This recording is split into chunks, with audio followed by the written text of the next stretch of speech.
Boa noite a todas as pessoas. Tem gente chegando, esperando. Muito bom ter todo mundo aí se chegando, né? Chegando na sala, sentando nas cadeiras, ficando bem confortável para a gente ter esse bate-papo aqui nessa noite. Então, meu nome é Andréia, Família e Comunidade. Estou atualmente na coordenação do grupo de trabalho em saúde prisional da Sociedade Brasileira de Medicina de Família e Comunidade. E esse grupo de trabalho, ele nasce, esse especificamente como está montado agora, em 2019, no Congresso Brasileiro de Medicina de Família e Comunidade, que aconteceu em Cuiabá, e ele tem como alguns objetivos. Eu acho que um dos principais é fomentar e subsidiar, do ponto de vista técnico, de quem está vivenciando, os médicos de família e comunidade, demais profissionais que vivenciam aquela prática, a Sociedade Brasileira de Medicina de Família, mas também todas as pessoas que estão envolvidas com aquela prática. Então, a gente tem tido muitas conversas, tem se organizado. O saúde prisional, ele é um tema ainda que demanda a busca de outros conhecimentos, e por isso que nós estamos indo devagar para poder constituir um grupo de trabalho e também discussões que possam ajudar a gente na compreensão do que é, afinal, saúde para as pessoas privadas de liberdade. Então, eu quero fazer um convite a todas as pessoas, quem tiver interesse em visitar a página da Sociedade Brasileira de Medicina de Família e Comunidade, visitar os GTs, tem vários GTs, eu não vou falar nome para não esquecer, mas são vários GTs, que são os grupos de trabalho, que trabalham abordam diversas temáticas. E aí a gente faz um convite para que visitem a página da Sociedade Brasileira de Medicina de Família e Comunidade e visitem também o grupo de trabalho em saúde prisional. Bom, a conversa de hoje, a ideia hoje, é a gente fazer uma conversa na perspectiva de quem está dentro das unidades prisionais e, de alguma forma, começou a atuar nas unidades prisionais. Como a maioria de nós, às vezes, vai para determinados serviços e a gente não recebe uma orientação específica, ou não, poucas pessoas têm know-how naquele espaço, naquele setor. Naquela área de atuação. Então, a ideia de hoje através de duas pessoas.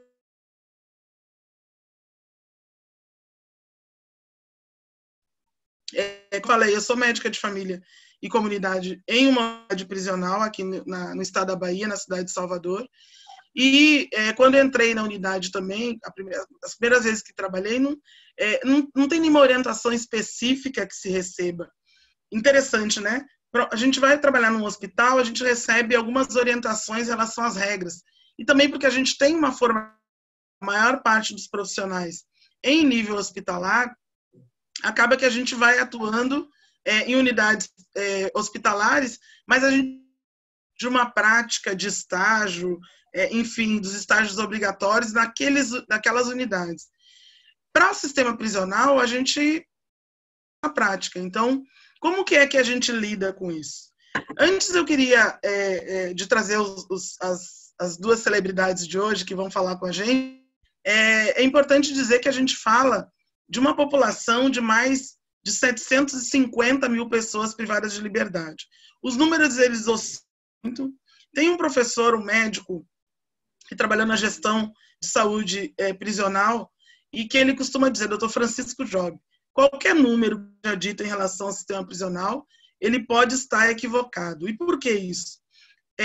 A gente tem um histórico, né, de uma dificuldade de notificar. A gente tem subnotificações, a gente tem notificações que às vezes acabam sendo feitas da maneira menos orientada, que não é considerada adequada.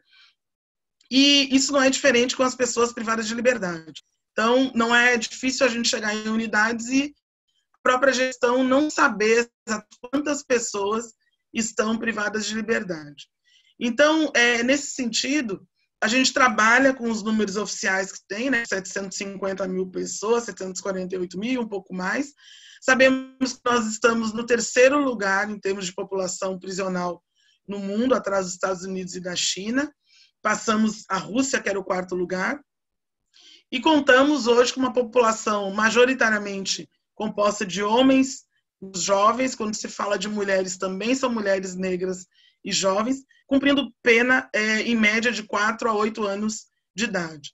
Somente 15%, de acordo com dados do Departamento Penitenciário Nacional, 15% da população prisional exerce alguma atividade laborativa, menos ainda estuda, e se estima no país o que se chama de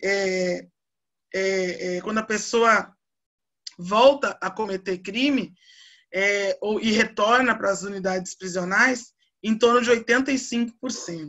Então, a gente está lidando com uma complexidade muito grande para pensar no que pode significar a saúde para essas pessoas.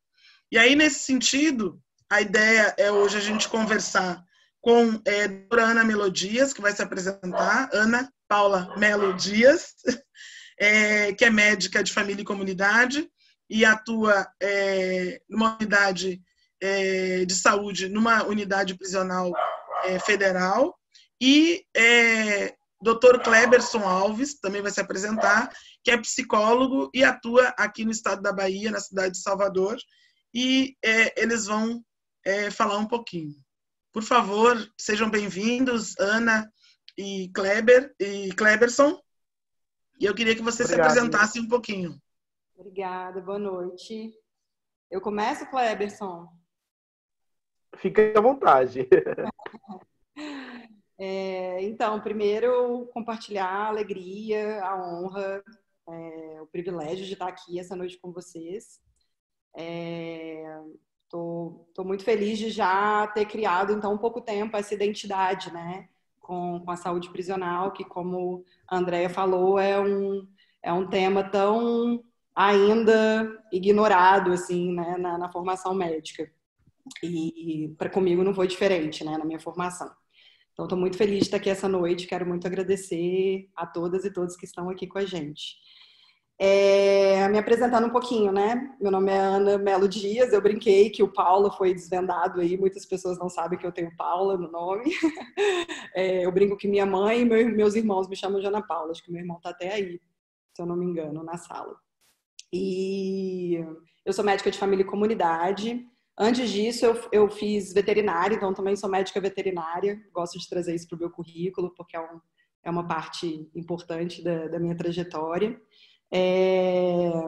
E fiz a graduação na UFMG, que já trazendo isso, né, a parte da formação médica super conservadora, hospitalocêntrica, de uma grande universidade.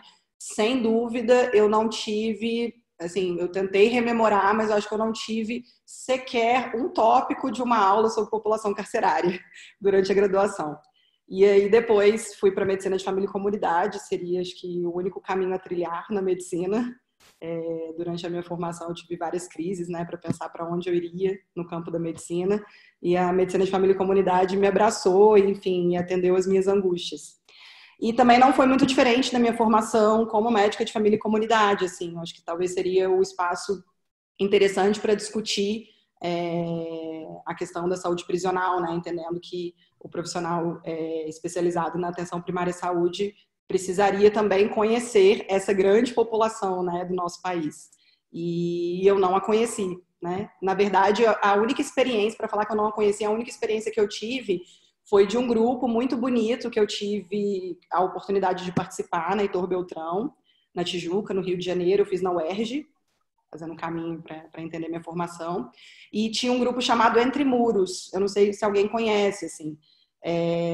Porque é um grupo que já existe há alguns anos e que já está bem consolidado, assim. É um grupo com, principalmente as mulheres, né? As mulheres que, de alguma forma, têm alguma relação familiar com alguma pessoa privada de liberdade. Então, são, em sua maioria, mães, esposas, irmãs, e aí elas trazem, são as nossas, né, pacientes na atenção primária, e elas trazem vários sofrimentos relacionados a essas visitas, né, e a essas questões desses familiares queridos estarem privados de liberdade. E a gente fazia alguns atendimentos de rebarba, né? Na residência, assim, com essas mulheres. Então, um interno que precisava de salbutamol e a mãe desesperada, né? Como conseguir, como fazer, precisa de receita, precisa da medicação. A gente tentava, à medida do possível, prestar esse apoio também, que é um pouco estranho, né? Mas no Rio de Janeiro, de fato, o atendimento era bem complexo dessa população. Então, era um dilema que a gente enfrentou. Então, acho que esse foi o salpicado que eu tive na minha formação na residência. E é isso. Aí fui preceptora, depois na Felipe Cardoso, na Penha, a comunidade da Vila Cruzeiro. Quem não é do Rio de Janeiro talvez não conheça, mas é uma das maiores comunidades do Rio de Janeiro, que tem uma violência armada profundamente marcada e presente, né? Tem facções, enfim. Então, eu brinco, né, com a minha equipe hoje, que eu conheci o lado dos foragidos, né, das pessoas que de alguma forma, né, estão nessa questão do crime, né, mas com eles soltos. E a gente prestava cuidado a essas pessoas e, enfim, sem julgamentos e sem estar nesse lugar, né, de polícia, né? Então, várias vezes eu subi morro, atendi chefe de tráfico, atendi, enfim, baleado, né? Atendi familiares dessas pessoas e que transitavam, né, nesse caminho entre presos e soltos. Então, esse também foi um outro contato que eu tinha do outro lado. E aí, eu e meu marido, a gente fez o concurso do DF e fomos chamados para assumir o concurso esse ano.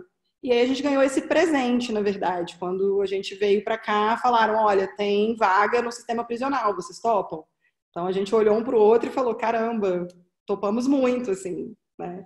É difícil imaginar em que momento da trajetória de um médico você escolheria ativamente ir para o sistema prisional. Eu e meu companheiro, a gente ficou refletindo sobre isso. Então, ter chegado ativamente para a gente considera um presente. E depois desses 2 meses, quase 3 meses, né, que é pouquinho tempo, mas para a gente já foi um mundo, a gente está cada vez mais certo de que, de fato, foi uma escolha muito, muito correta, assim, muito adequada para esse nosso momento. E é isso, estou no Complexo Prisional da Papuda, acho que um dos maiores complexos do Brasil. Antes da pandemia, tinha em torno de 18 mil internos.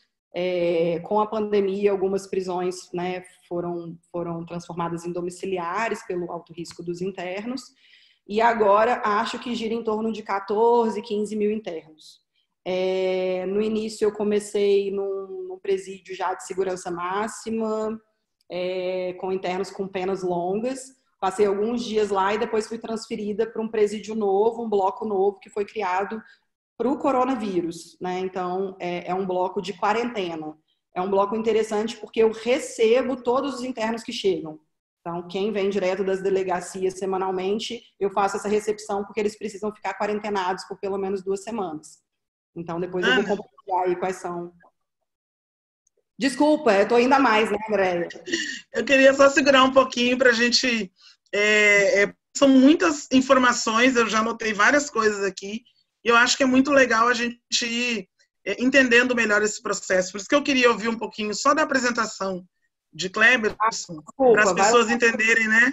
Não, tranquilo. E aí depois a gente vai seguindo esse bate-papo. E quero convidar as pessoas mais uma vez, se quiserem fazer considerações ou trazer já questionamentos, porque a ideia é a gente fazer uma conversa inicial e depois a gente vai abrir para que todo mundo que queira participar, questione, traga considerações das suas curiosidades, ansiedades, ou até perspectiva de também quem está na prática. Tá bem. Pode ser, Cleberson? Pode ser, sim. Então, pessoal, boa noite a todos e todas, né? Como a Andrea já bem disse, meu nome é Cleberson, eu sou psicólogo. A minha trajetória na academia, na faculdade, na pós-graduação, nunca passou pelo sistema prisional. Nunca passou na minha cabeça que um dia eu estaria dentro da unidade prisional. Então, eu comecei desde cedo, no 4º semestre da faculdade, eu conheci a psicanálise, né, freudiana e lacaniana, e me enveredei na clínica, né, desde então, ao atendimento clínico com a psicanálise, né? Então, e depois de formado, continuei na clínica, mas minha atuação sempre foi em psicologia organizacional, era totalmente diferente, né, do sistema prisional.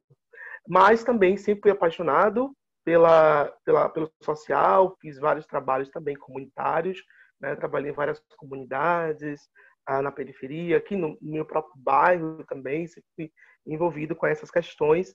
Mas quando me veio a proposta de ser prisional, eu falei, poxa, e agora? E agora? Mas assim, encarei como desafio, né? Como desafio para conhecer, para poder me abrir para esse espaço e adaptar ao novo. Não foi muito fácil, né? Eu acho que, como todos aqui, não foi, talvez não tenha sido muito fácil, ou a maioria de muitos, não foi tão fácil, mas teve aí uma trajetória que a gente vai discutir hoje, tá? Então, sou psicólogo, sou especialista em psicanálise, sou também psicanalista, né? E estou hoje na cadeia pública de Salvador, né, que é uma unidade com, em média, 900 internos, uma unidade estritamente para internos provisórios. Então, eu costumo dizer que as unidades provisórias, elas são as unidades de maiores complexidades, né? Porque se tem uma unidade de sentenciado, as questões da ansiedade talvez sejam um pouco menores, né, do que as dos provisórios, que estão ali praticamente jogados naquele lugar, sem nenhuma decisão, e às vezes sem contato com a família, e às vezes sem nenhum tipo de assistência. Então, existe uma complexidade, e eu vejo um pouco de discussões aí, quero convocar também a todos, né, para discutirmos essa especificidade da assistência nas unidades provisórias, né? Porque está ali um sujeito de que não sabe para onde ele vai. Se ele vai para o semiaberto, se ele vai, né, se ele vai para casa, lógico que ele quer um alvará, todos querem cantar o alvará, né, que cante o alvará, né? Mas existe ali uma ansiedade muito grande e às vezes a gente vê muitas questões, inclusive de preparo dos profissionais para lidar com isso, né? Para lidar com essa demanda daquele sujeito que veio da rua, acabou de chegar, né, e está ali naquela unidade. Então, eu também quero agradecer pelo convite. É uma honra participar do GT de Saúde, né, através do convite do Paulo, da Andrea, né, e é isso, estou aqui para poder contribuir, somar um pouco, a gente poder dialogar sobre essa prática, né, e é interessante de que a psicologia está também participando desse lugar, né, e aí depois eu vou falar um pouquinho sobre essa questão, né, de ser a psicologia. Quem está aqui que é psicólogo, estudante, talvez tenha essa dúvida, né? Se a psicologia ela passa a ser prisional pelo jurídico, pelo social, pela saúde, né?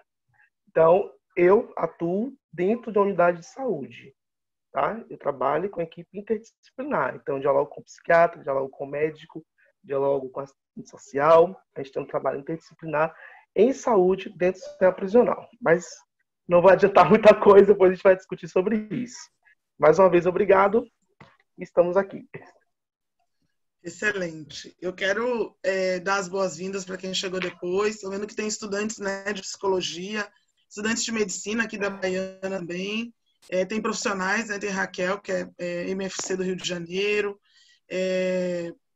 Enfim, e dizer que é muito bom. Tem um colega também, que eu acho que é Wagner, que está começando a trabalhar na equipe de atenção primária prisional em São Cristóvão, onde também está trabalhando Edney, que é um dos colegas que compõe o GT também. Então, acho que vai ser bem rico. Bom, a primeira questão que eu queria trazer para vocês é em relação a esse primeiro momento, né? O medo que dá. Tem uma coisa que vocês já trouxeram nas duas falas em comum, que é o fato de que há uma invisibilização das pessoas no processo de formação da gente. Quer dizer, onde é que estão essas pessoas quando a gente está no processo de formação, né? Quando a gente está estudando, quando a gente está discutindo o processo de saúde e adoecimento, quando a gente está discutindo tratamentos, ou eu imagino, né, as teorias que podem evocar alguns cuidados para a saúde mental. Quer dizer, onde é que estão essas pessoas, né? Quer dizer, como assim que nós temos quase 1 milhão de pessoas no Brasil, que elas ficam em que sentido, em que momento? Que a gente tem até associação de pessoas com doenças raras, né? Aqui na Bahia tem um grupo que tem, mas a gente, né, tem pouca especificidade.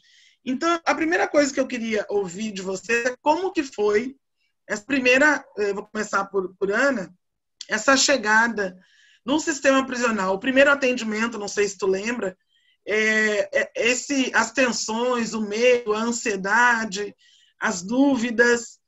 Eu queria que tu falasse um pouco disso. Sim. É interessante porque é isso, né? A chegada é, de fato, assim, às cegas, uma venda nos olhos, né? Já que a gente não sabia nada antes, não teve contato antes, tudo, de fato, é muito novo, assim. Desde a estrutura física até, de fato, como os processos de trabalho se dão. Então, não foi diferente comigo, assim. A minha chegada foi, primeiro, num presídio de segurança máxima de pessoas já sentenciadas. E aí eu até faço uma provocação aí pro Kleberson de pensar quais são, de fato, essas diferenças de quem está no CDP, de detenção provisória, e quem já é sentenciado com penas de 20, 30 anos, né? Que eu acho que são questões de saúde mental um pouco distintas, mas em 3 dias no primeiro presídio eu senti uma carga de questões relacionadas à saúde mental muito, muito pesada, assim. Mas enfim. Então, aí a minha chegada foi nesse presídio, e aí é óbvio que eu me lembro dos primeiros atendimentos, tem pouco tempo, né? E foi muito interessante que, por mais que eu estivesse no presídio masculino, meus primeiros atendimentos foram de mulheres trans. Então, foi o meu primeiro turno de atendimento. Eu queria conhecer as mulheres trans, porque de fato chegou até mim algumas demandas delas. E foi muito simbólico para mim, né, no presídio masculino, atender as mulheres. Que já foi uma das primeiras questões desafiadoras que estavam na minha cabeça, né? Como eu, mulher, vou chegar, né, como profissional de saúde no presídio masculino. Isso era uma das minhas questões, assim. Eu não sabia nem... Uma das dúvidas que eu tive era, pode ter profissional mulher da saúde no presídio masculino? Eu cheguei até essa dúvida, né? E aí, quando eu cheguei, eu vi que tem várias mulheres da segurança e da saúde, e que é, de fato, um equilíbrio muito importante de se ter nesse espaço.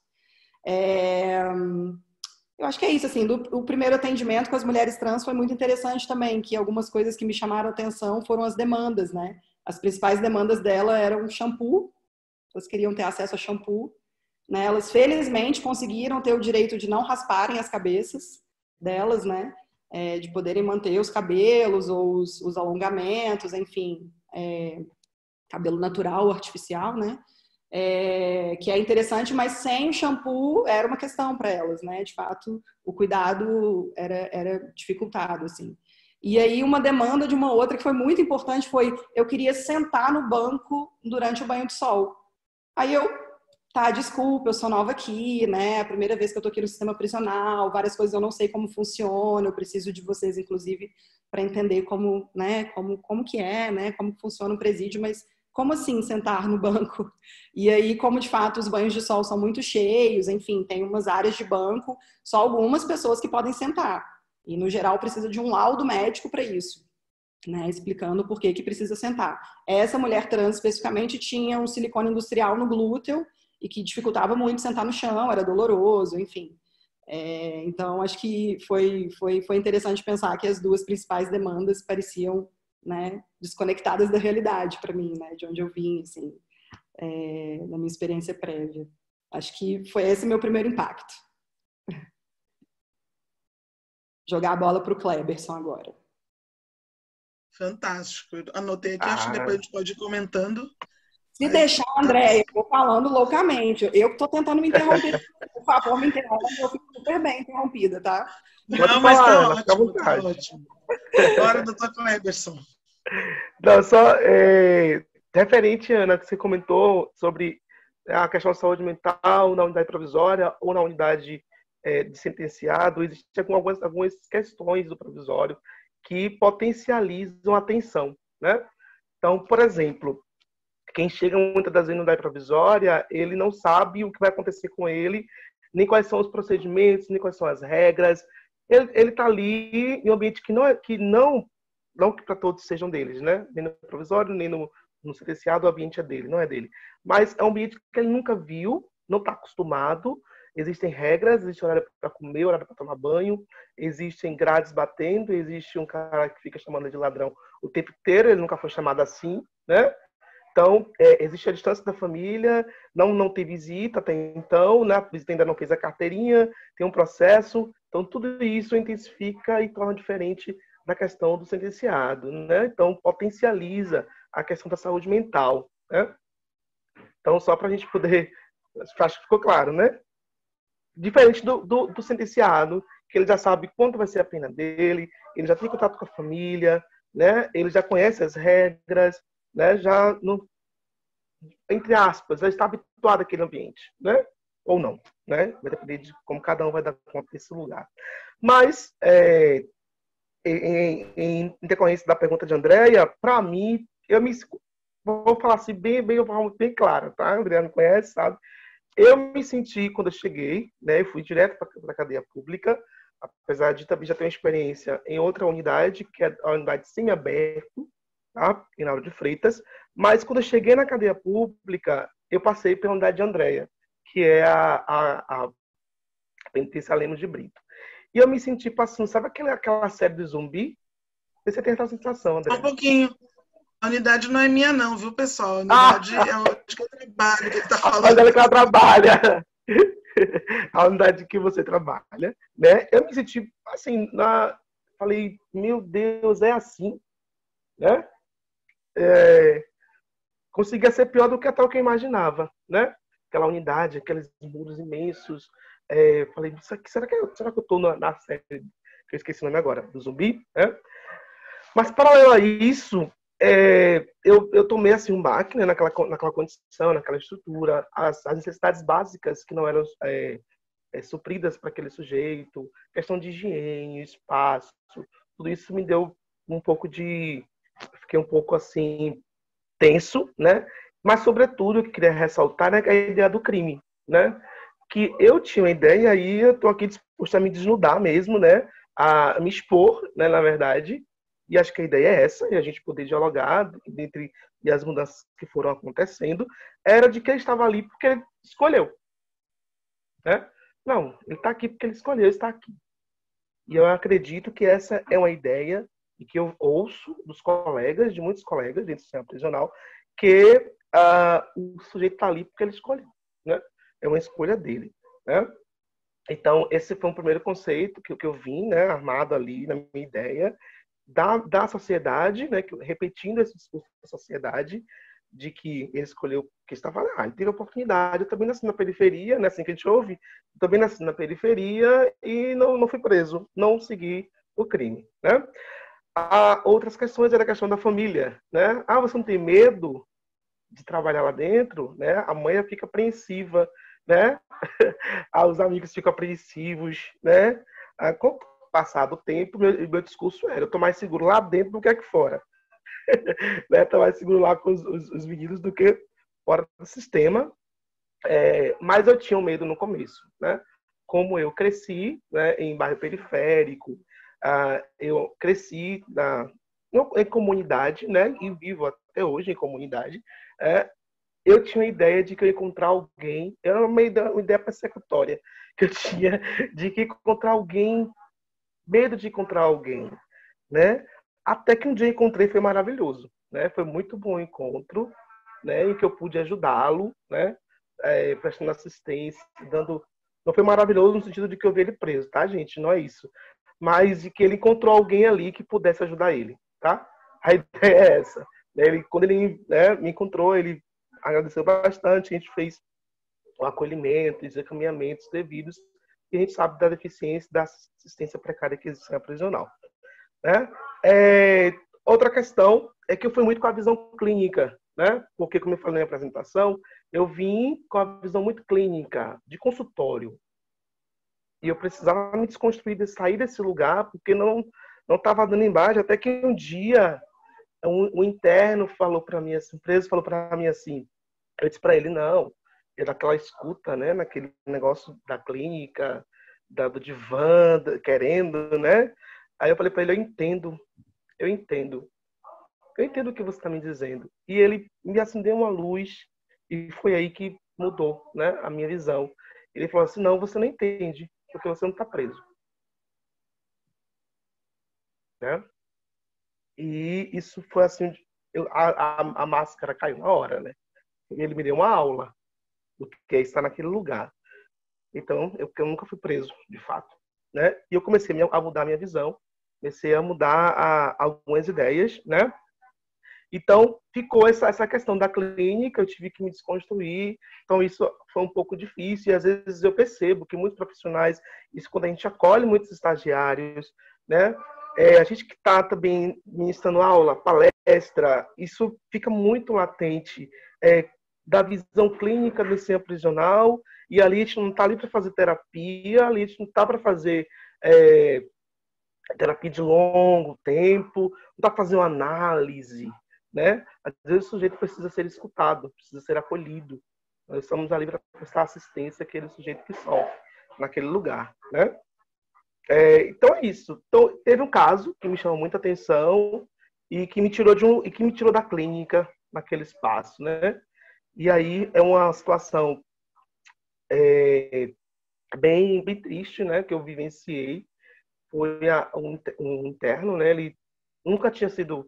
Aí voltando a essa questão do provisório, né? Ele nunca tinha sido preso, nunca esteve em sistema prisional e ele passou por um sofrimento mental muito grande, né? Daquele lugar, daquele espaço, tal. E ele começou a deprimir e entrar em um processo de tentativa suicídio, né? Começou a tentar suicídio, com a ideação de fazer o acolhimento, fazia a escuta. Mas o caso que me chamou a atenção é que um dia antes de ele conseguir, né, fazer essa passagem ao ato dele, né, a mãe dele falou para mim assim: eu sei que meu filho não vai passar essa noite, né? Fazer a visita, ela falou: eu sei que não vai passar essa noite, mas eu preciso de um abraço seu. Isso eu estava chegando na unidade e quem conhece aí a história da psicanálise sabe que a gente tem esse distanciamento, né? A gente procura esse distanciamento, tal. E naquele momento eu fui obrigado a deixar toda a teoria de lado. Eu senti a necessidade, na verdade, de deixar toda a teoria de lado, tudo que eu construí como pensamento de lado e prestar um abraço a essa mãe, né? E foi importante para ela naquele momento, aquele acolhimento, aquele abraço. Ela me deu um abraço, me pareceu ser uma despedida do filho, algo desse tipo, né? Isso me comoveu bastante. E no outro dia, o filho dela se suicidou. Então, foi um caso... Aí, a Andrea podia falar um caso, né? São vários casos. Mas esse foi um caso que, até hoje, me comove. E aí, fica uma outra dica, né? Psicólogo se comove, gente. Lógico que se comove, né?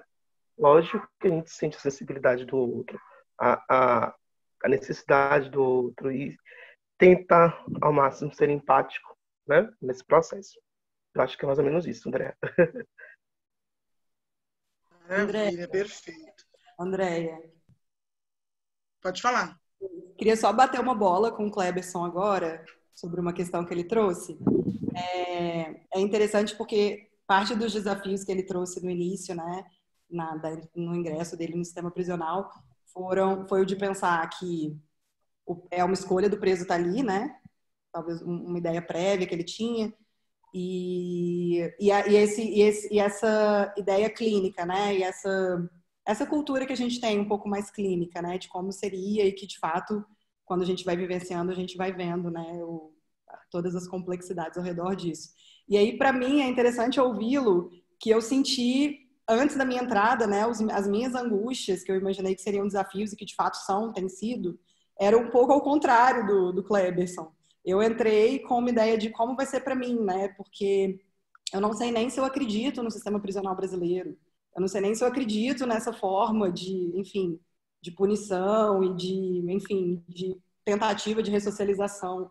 Então, eu tive que confrontar com várias questões, né, muito profundas de crenças e valores pessoais, e aí também de pensar o preso, o interno, não como ele escolheu estar ali, mas como uma vítima de racismo estrutural, de violência do Estado, de agora ele está privado da liberdade, mas quais foram as séries de privações que ele passou durante a vida, e como seria esse meu sentimento de injustiça, que eu imaginei que eu precisaria lidar, e de fato eu tenho que lidar com ele diariamente, né?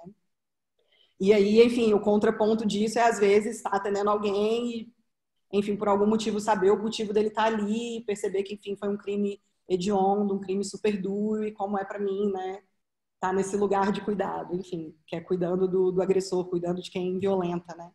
E aí o outro ponto é diferente também de chegar com uma pegada clínica, a formação de medicina de família e comunidade te faz explorar essas outras áreas, né, essas outras formas de cuidado, né, entendendo que a clínica é super importante. Mas aí eu vim pensando, como que vai ser para mim? Vai ser um desafio pensar numa abordagem integral, numa abordagem holística, numa abordagem familiar, comunitária, no sistema prisional. Como que vai ser isso? De fato, tem sido um desafio e só queria compartilhar um pouco com vocês, inclusive para quem está escutando e que imagina que possam haver esses desafios. Eu estou compartilhando um pouco que eles existem diariamente, assim. É aí que a gente vai mudando, né, Ana? Só rapidinho complementando. A gente vai mudando as ideias a partir das nossas vivências, né? Ah, algumas... Já podemos articular na segunda exatamente o que mudou ao longo do tempo. Até começar por ti. Quais foram as transformações? Como é que isso veio acontecendo? Quer dizer, tu chega com uma visão e parece que o que tem em comum também, que aparece nas duas falas, tem a ver com os direitos das pessoas privadas de liberdade, um pouco, né? Quer dizer, Ana falava a pessoa queria sentar e usar shampoo.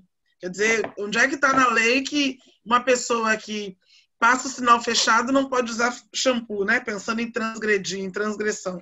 Reservadas as proporções, óbvio. Mas os direitos da pessoa e todo mundo chega com medo e sem saber exatamente o que vai encontrar. E é convidado a fazer uma desconstrução. E aí, para a gente entender melhor, para as pessoas que estão assistindo, o que mudou ao longo do tempo, Ana, depois desses 60 dias da chegada, Cleberson, que já está um pouquinho mais de tempo, como que foi? O que mudou que transformou essa atuação? Posso? A primeira coisa que, aí voltando à questão de como eu cheguei também, né? Se era psicologia jurídica ou se era saúde, se era social, né? Eu entendi o sujeito, eu comecei a parte da escuta, a parte da literatura, né? Que é muito, sabe, da psicologia, não ensina medicina, mas é muito rasa, né? A nossa formação, ela é muito, acho que eu nunca vi nada de sistema prisional na minha formação, apesar de ter uma disciplina que cuida de psicologia jurídica, eu tento dar conta desse lugar, né? Mas eu comecei a perceber que aquele sujeito que estava diante de mim era um sujeito que sofria, né? E a minha função ali era atender e acolher o sofrimento daquele sujeito, daquela família, que a gente atende tanto o preso quanto a família, né? Então, de entender, inclusive, de que aquele sujeito que está ali, ele teve os direitos básicos dele retirados. Então, isso começou a fazer um outro sentido para mim, né? Então, eu fui estudar um pouco sobre a história das prisões, né? Para quem? Para quê? Né? Para quem? Para quê? Comecei a me questionar, né? Mas isso, vou dizer uma coisa para vocês, isso que foi me ensinando para os próprios internos. Isso foi acontecendo. Eu não tive uma aula, eu não tive uma capacitação, não tive uma palestra, eu não tive nada. Os internos foram me dando os baques, né? E eu fui aprendendo com eles, com a literatura, com pessoas, né? Ouvindo, escutando, tentando entender aquele contexto. Então, fui entender de que aquele sujeito que está ali diante de mim é um sujeito que tem um direito privado, teve os direitos básicos da vida dele privados, antes, durante e depois do sistema prisional, né? E fui entender também de que fui começando a entender e, né, compreendendo que o sistema prisional não dá conta disso. E nem é para dar, e não é para existir. Né? Uma vez eu falei isso numa palestra e a pessoa disse assim, mas e aí? Mas você está lá dentro, então você concorda? Né? Mas enquanto a gente não consegue mudar, a gente vai tornar naquele lugar um pouco menos sofrido possível, ajudando aquelas pessoas que estão ali com os direitos básicos totalmente privados, né? A gente vai entender, também dizendo, eu fui reconstruir, Ana, você falou sobre ressocialização, né? Um termo que eu não concordo, né? Porque eu não tenho como ressocializar quem já é sociável, né? O sujeito que está ali dentro, ele vive em sociedade, vive em comunidade. Ali dentro é uma comunidade, né? Se a gente pensa na ressocialização, eu peguei ele, coloquei numa floresta perdida, livre de todo mundo, coloquei dentro da caixinha do que eu queria, agora devolvo para a sociedade ele bonzinho. E a gente vê na prática que essa não é a realidade, né? Então, eu comecei a pensar em outras coisas, né? Comecei a sair da clínica, da visão clínica, comecei a sair do atendimento ali, só que negócio individualizado, eu comecei a entrar. Quem me conhece sabe que eu entro mesmo. Eu vou falar isso porque nós temos colegas que não entram no pátio, né? Então, eu fui uma pessoa que cheguei com um pouco de medo e hoje eu já entro no pátio, né? Sento, dialogo, faço roda de conversa, né? A gente tem um diálogo com eles, um processo de relacionamento hoje muito tranquilo, né? E fui me desconstruindo. Mas isso não foi um processo fácil, né, gente? Foi um processo, sim, foi um processo, na verdade, né? Foi uma linha, um caminhar, né? Um escutar de pé de ouvido, né? Um escutar mais atento, de ir procurando mesmo buscar conhecimento. Então, foi uma transformação, eu cheguei muito engessado realmente, mas fui me desconstruindo, fui pensando de outra forma, né? Fui ouvindo colegas, né? Mas esse colega aqui não está muito certo, não, essa visão, tá? Mas existem pessoas, inclusive, que pensam hoje como eu pensava antes, né? E talvez não querem mudar o pensamento, mas aí é uma questão de cada um e tal. Passa a bola para Ana. Peguei. Acho que a gente está no tema de o que mudou, né? Isso. E aí é interessante, essa é uma pergunta que mexe um pouco comigo, assim, né? Porque eu sinto que a cada dia que eu retorno para casa, eu sou uma pessoa diferente, né? Eu acho que isso na nossa vida como um todo. Mas as transformações dos últimos 60 dias, que parecem para mim quase um ano, têm sido extremamente profundas, assim, né? Desde, de fato, desconstruir ideias prévias, né? Que a gente pode chamar de preconceitos relacionados ao sistema prisional, até construir, né, novas formas de cuidado e novas visões e, enfim, ressignificar formas de cuidado anteriores e me sinto, de fato, agraciada de estar nesse lugar. Mas acho que algumas coisas que mudaram, né, trazendo um pouquinho de uma das visões prévias que eu tinha também, era como seria minha relação com os agentes penitenciários, entendendo que eu vinha um pouco com esse lugar de uma descrença na forma como é feito, como se dá o sistema prisional. Venho de uma comunidade que, de alguma forma, era mais adoecedora, às vezes, ações policiais do que, de fato, o crime que existia na comunidade, né? Atendia muito mais ansiedade, insônia, enfim, depressão relacionadas a ações policiais truculentas, né? Do que, de fato, relacionado ao crime. Então, eu vinha vindo com essa carga, eu pensei, como vai ser minha relação com os agentes penitenciários que estão nesse lugar da segurança, né, nesse lugar do policial, que para mim era muito difícil lidar, né, na comunidade no Rio de Janeiro. E aí, acho que esse foi um ponto, assim, muito profundo, assim, né, eu falei, vou tentar chegar com o coração aberto, meu companheiro, inclusive, né, conversou muito comigo sobre isso, de nós dois tentarmos chegar assim, né, e foi extremamente importante isso, ouvi-los, vê-los como, né, pessoas que têm histórias, que têm famílias, que, enfim, que também reconhecem, né, as dificuldades e os desafios do sistema prisional, que estão extremamente expostas, né, que essa questão, por exemplo, de me sentir segura ou não no sistema prisional, que é uma das questões que as pessoas me perguntam. Acho que eu me sentia mais insegura na comunidade, né, no sistema prisional, acho que eu consigo me sentir mais segura. E aí é interessante que os agentes penitenciários acham, nossa, tem que segurar a Ana, senão a Ana vai, senão a Ana entra. E aí eu falo, gente, para mim parece tranquilo, assim, e aí ouvir, respeitar, entender que a gente trabalha junto, entender que precisa dessa parceria, para mim tem sido profundamente transformador, assim. Entender que, inclusive, eles precisam também de muito cuidado. Para eles também, muitas vezes, é privado esse tipo de cuidado, né? E é interessante pensar que eles veem a saúde atuando ali com os internos e muitas vezes eles têm várias questões de saúde que não estão sendo olhadas e aí é uma relação estranha, né, deles verem os internos recebendo um cuidado super, né, cuidadoso, enfim, um cuidado super próximo e eles estão sendo negligenciados de alguma forma. Então, me aproximar deles também como cuidadora tem sido muito importante, assim. Eu pontuei só mais umas coisinhas aqui que eu pensei. Isso que o Kleberson falou, de que o paciente tem sido professor dele, também é uma coisa que muda para mim diariamente, assim. A cada dia eu encontro com professores, né?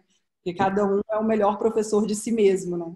Então, se você está disposto a abrir a escuta e querer se encontrar com o outro, você vai se deparar com o maior professor dele mesmo e vai, enfim, conseguir acessar histórias de vida, entender que o que levou esse interno estar ali é um pedaço dele, né? É um pedaço da história dele, e que muitas vezes isso despersonifica ele, né? Coloca ele com uma roupa branca num sistema prisional e ele é despersonificado.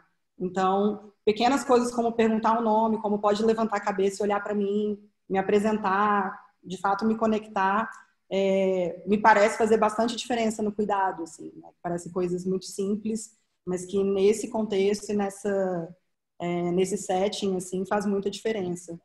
Então, acho que é isso. Acho que eu estou tendo que lidar com muitas contra-transferências, assim, muitas dificuldades, com algumas histórias muito duras que eu tenho escutado. Queria só trazer duas falas de 2 atendimentos de ontem que mexeram muito comigo. Um deles falou, doutor, eu falei com a minha mãe que para mim é CHC. E aí eu fiz um olhar de complemente, né? O que é o CHC? E ele é cadeia, hospital, cemitério. Enfim, aí a conversa se desenrolou para além disso. E um outro disse que o que ele faz de melhor é fazer o mal. E que, enfim, ele já tinha matado muitas pessoas e que isso não mexia muito com ele não se importava muito com isso. E aí é muito difícil estar nesse lugar de cuidado, né, com histórias tão profundas, assim, né, e tentar acessar o que isso diz sobre o outro, enfim. Uma coisa que tem me ajudado muito é a minha formação também em cuidados paliativos, né, e cuidados compassivos. E, de fato, tentar buscar o significado, o sentido do outro tem me parecido uma boa estratégia para esse enfrentamento, assim. Relembrar essas histórias mexe um pouco aqui. Mas é isso mesmo. Tem algumas coisas que eu queria comentar, tá surgindo algumas questões aí que a gente vai já passar para elas assim que a gente fechar essa terceira questão, mas que eu queria comentar, que eu acho que de uma maneira geral, o que a gente tem em comum talvez nesse grupo aqui, é que ninguém acredita nas prisões, né? As prisões são instituições que, como diz um juiz lá do Amazonas, Luiz Carlos Valois, ele fala que quando a gente pesquisa algo, a gente tenta confirmar ou refutar uma hipótese, né?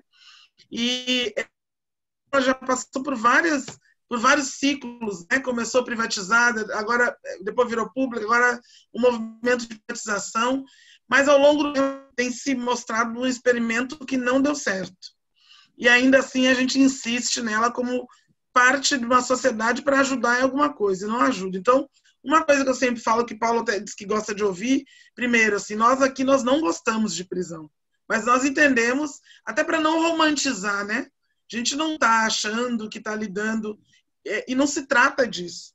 Se trata de a nossa função enquanto profissionais de saúde, o papel que a gente tem, inclusive, para contribuir no processo de retomada da vida das pessoas. Como a Ana falou, aquilo ali é um pedaço delas, né? As pessoas não nasceram naquele lugar, não tem uma história, uma trajetória ali. E a gente sabe muito bem quem está lá dentro. São pessoas negras, pessoas que vêm de um histórico de privatização, tem a ver com esse processo de diáspora, pelo menos aqui no Brasil. E é importante entender como que funciona essa estrutura, de maneira que existe todo um processo, uma seletividade de um sistema de justiça criminal. E aí eu queria lembrar da sentença mais recente, né, porque tem outras, da juíza do Paraná, esqueci o nome dela, que disse que um homem de 41 anos, sem réu primário, que não tinha histórico de encarceramento, e mesmo que tivesse, mas que ele recebia aquela sentença e seguramente ele tinha envolvimento com aquele crime em razão da sua raça. E aí, isso diz tudo, não diz muito, diz tudo o que se pensa, o que o judiciário pensa, como que são as práticas, não dá para a gente ter essa ilusão. Então, eu não estou querendo... a minha mãe costuma dizer, né, quando eu comecei a atuar no sistema prisional, ela disse, tem que ir mesmo, porque lá estão os que foram pegos. Tem muita gente aí na rua que não foi pega. E seguramente é isso, a gente atende pessoas na rua, eu já atendi dentro da unidade prisional médico, juiz, advogado, professor, gari, enfim, várias profissões, advogados, e ninguém vem com diploma escrito na testa. São pessoas que estão privadas de liberdade, já foram condenadas e estão cumprindo sua pena. O nosso papel como profissionais de saúde, essa compreensão que eu tenho, é de cuidar da saúde das pessoas. Agora, óbvio que existe toda uma construção ao redor daquilo, né?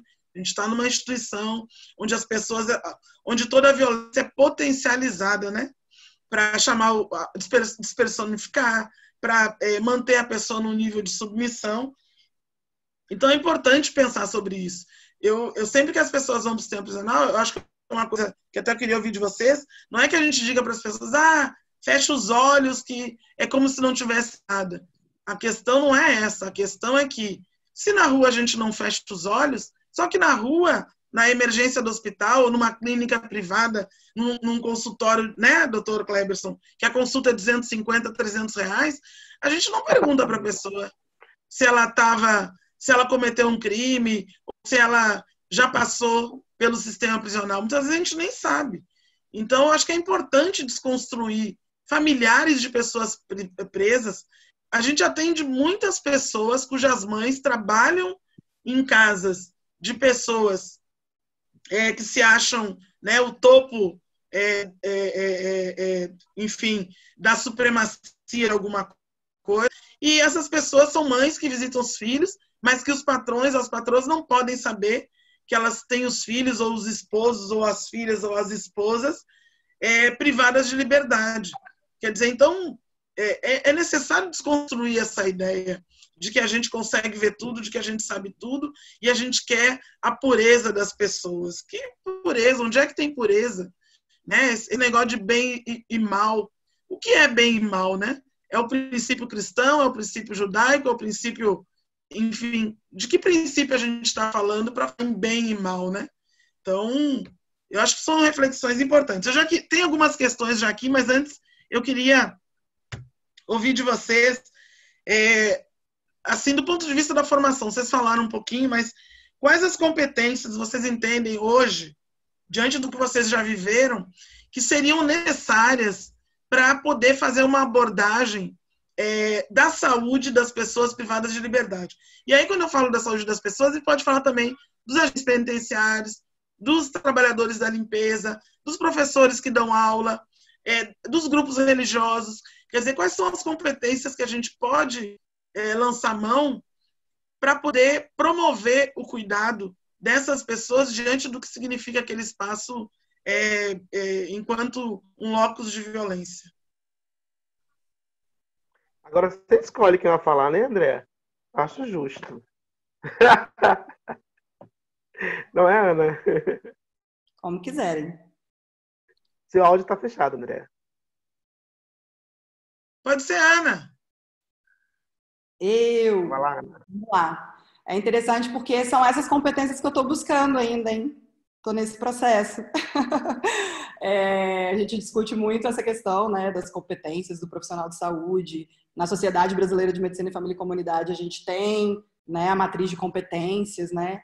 Inclusive, se eu não me engano, alguém pesquisou, porque não fui eu que pesquisei, acho que não tem a palavra prisional nessa matriz. Eu não vou falar com certeza, porque não fui eu que pesquisei, mas ouvi falar, né? Então, depois eu vou até dar um Ctrl F aí, né? Se está na matriz, por exemplo, de competências do médico de família e comunidade. E aí essa tem sido uma reflexão diária, né? Para mim, pro meu companheiro, enfim, nas discussões com a equipe. Acho que uma das primeiras coisas que me vem à cabeça é pensar que ali é um espaço de atenção primária à saúde.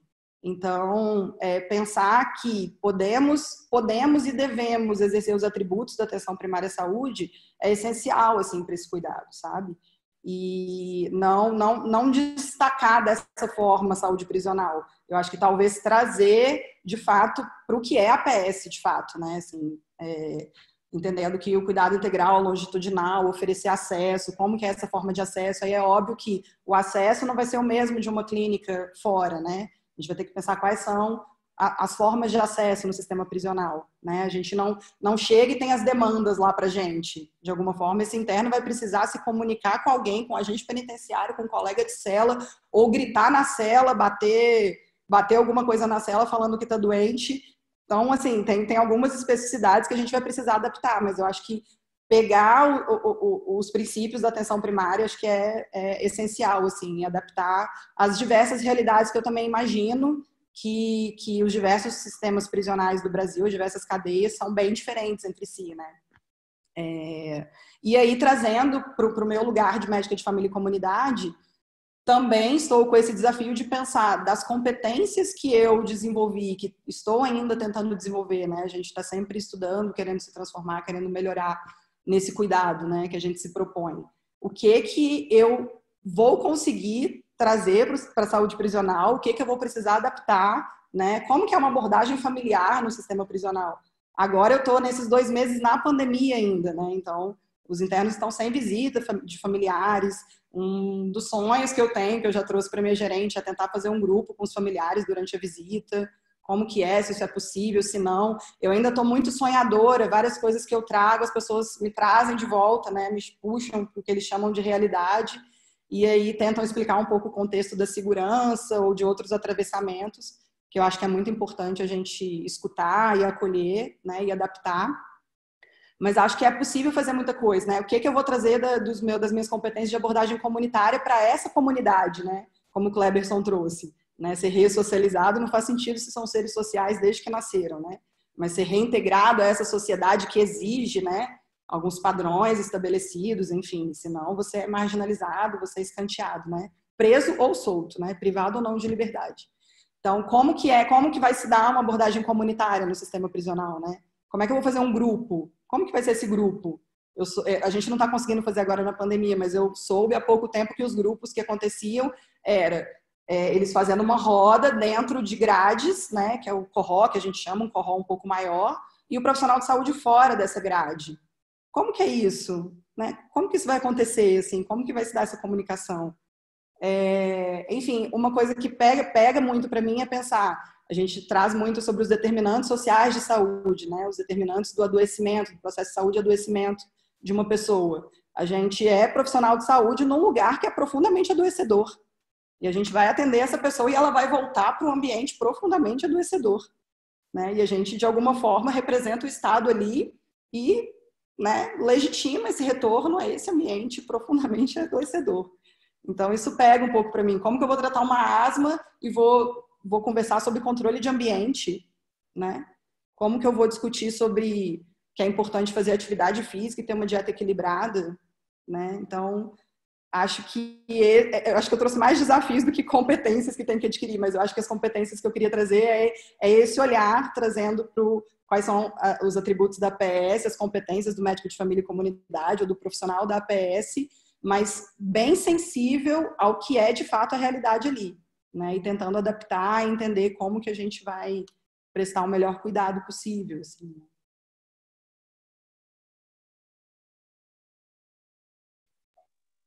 Agora sou eu.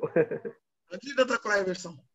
Eu penso assim várias coisas, sabe? E aí vou falar do contexto geral, né? Tanto da psicologia quanto da medicina, serviço social, e todas as áreas que compõem aquele espaço de saúde, né, dentro do sistema prisional. Então, acho que a primeira coisa que a pessoa precisa... Eu precisaria mudar a sociedade, a compreensão da sociedade sobre o crime, né? Para início de conversa, eu precisaria mudar a sociedade sobre a visão do crime, mudar essa lente, né? Dar o olhar da sociedade sobre o criminoso, né? Quem é ele? Eu preciso de uma capacitação, eu preciso de uma formação adequada que traga contextos históricos, né? Às vezes a gente quer esquecer a história, né? Mas a história nos faz mudar o contemporâneo, né? É através da história. Então, como eu falei anteriormente, eu preciso de uma formação na academia, seja da medicina. Eu acho que a psicologia, ela tem psicologia comunitária, tem psicologia jurídica, mas nenhuma delas nunca citou, né? Nunca trouxe nada do sistema prisional, né? Mas a história, para quem, para quê, né? A pessoa precisa, na sua formação, conhecer as políticas, eu acho que daria já uma graduação aqui, né? Conhecer as políticas de assistência à pessoa privada de liberdade, porque existe uma especificidade, né? E aí isso vai entrar dentro da saúde mental a outras patologias, né? Como você vai tratar de tuberculose, o cara não tem nenhum colchão para sentar, né? Você coloca ele no isolamento e o lugar é totalmente insalubre. Eu isolo ele para não contaminar os demais, mas prejudico ele colocando ele em um lugar insalubre. Coisa que não tem lógica, né? Então, eu preciso de uma capacitação, tanto da segurança, tanto das pessoas da saúde, né? Como tratar, como você trabalhar pessoas com o vírus HIV, né? Como, se a medicação... Aí é uma especificidade. Se na medicação o rótulo está lá, os médicos aí me ajudem, né?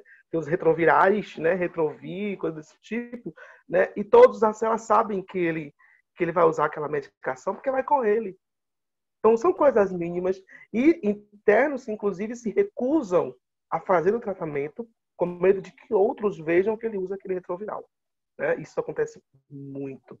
Então, a gente precisa mudar a política da farmacologia, a gente precisa mudar muita coisa, né? A gente precisa capacitar os farmacêuticos para ver uma estratégia de como ter acesso, sem que ele seja exposto, ter acesso à medicação sem que ele seja exposto.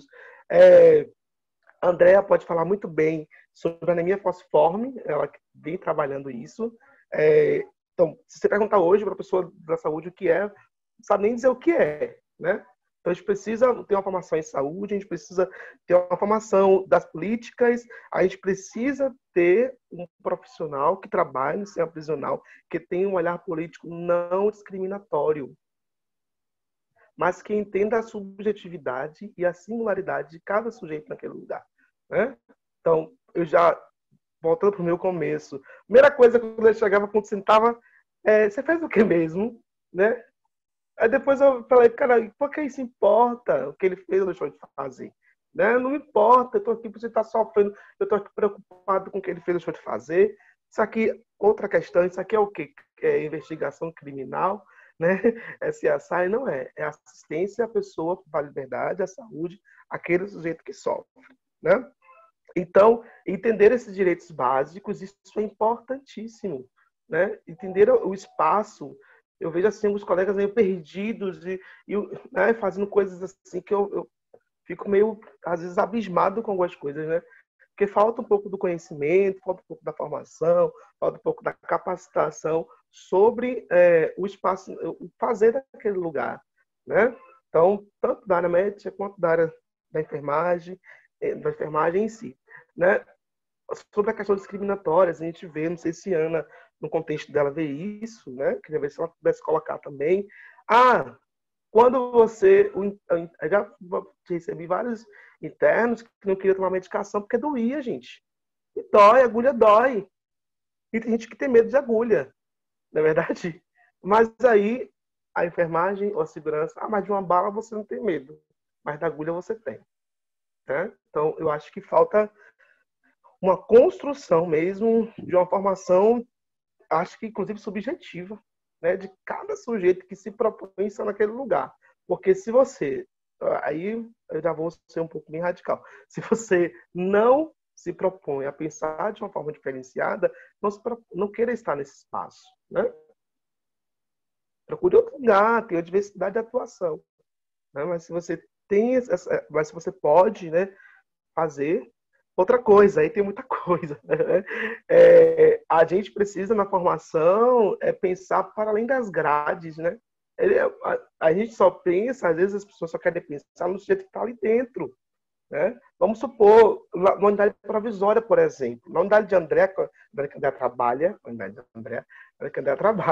é uma unidade em que ele pode dar continuidade no tratamento de tuberculose, porque ele já está ali há muitos anos. Mas a unidade provisória, ele não consegue dar continuidade. Porque daqui a 3 meses ou daqui a 15 dias, chega o alvará dele e vai para casa. Será que ele vai dar continuidade a isso? Né? Então, a gente precisa de uma formação, aí entra também dificuldades, né?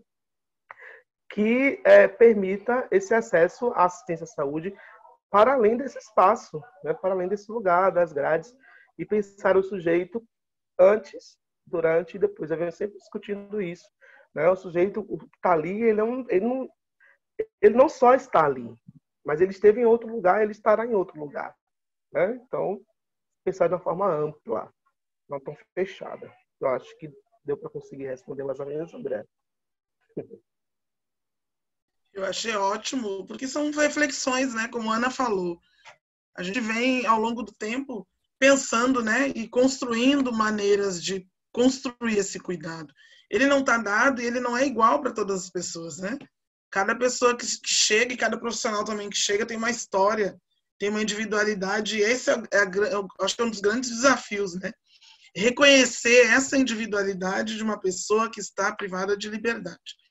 Mas eu queria trazer algumas questões e agradecer a todo mundo que está aqui, que está refletindo junto, que está pensando junto. Primeiro, Raquel Chaves, do Rio de Janeiro, ela diz assim, já vai para vocês dois. Quem quiser, se os dois quiserem responder. Gostaria de perguntar como foi a preparação, e aí um pouco do que o Leberson falou, né?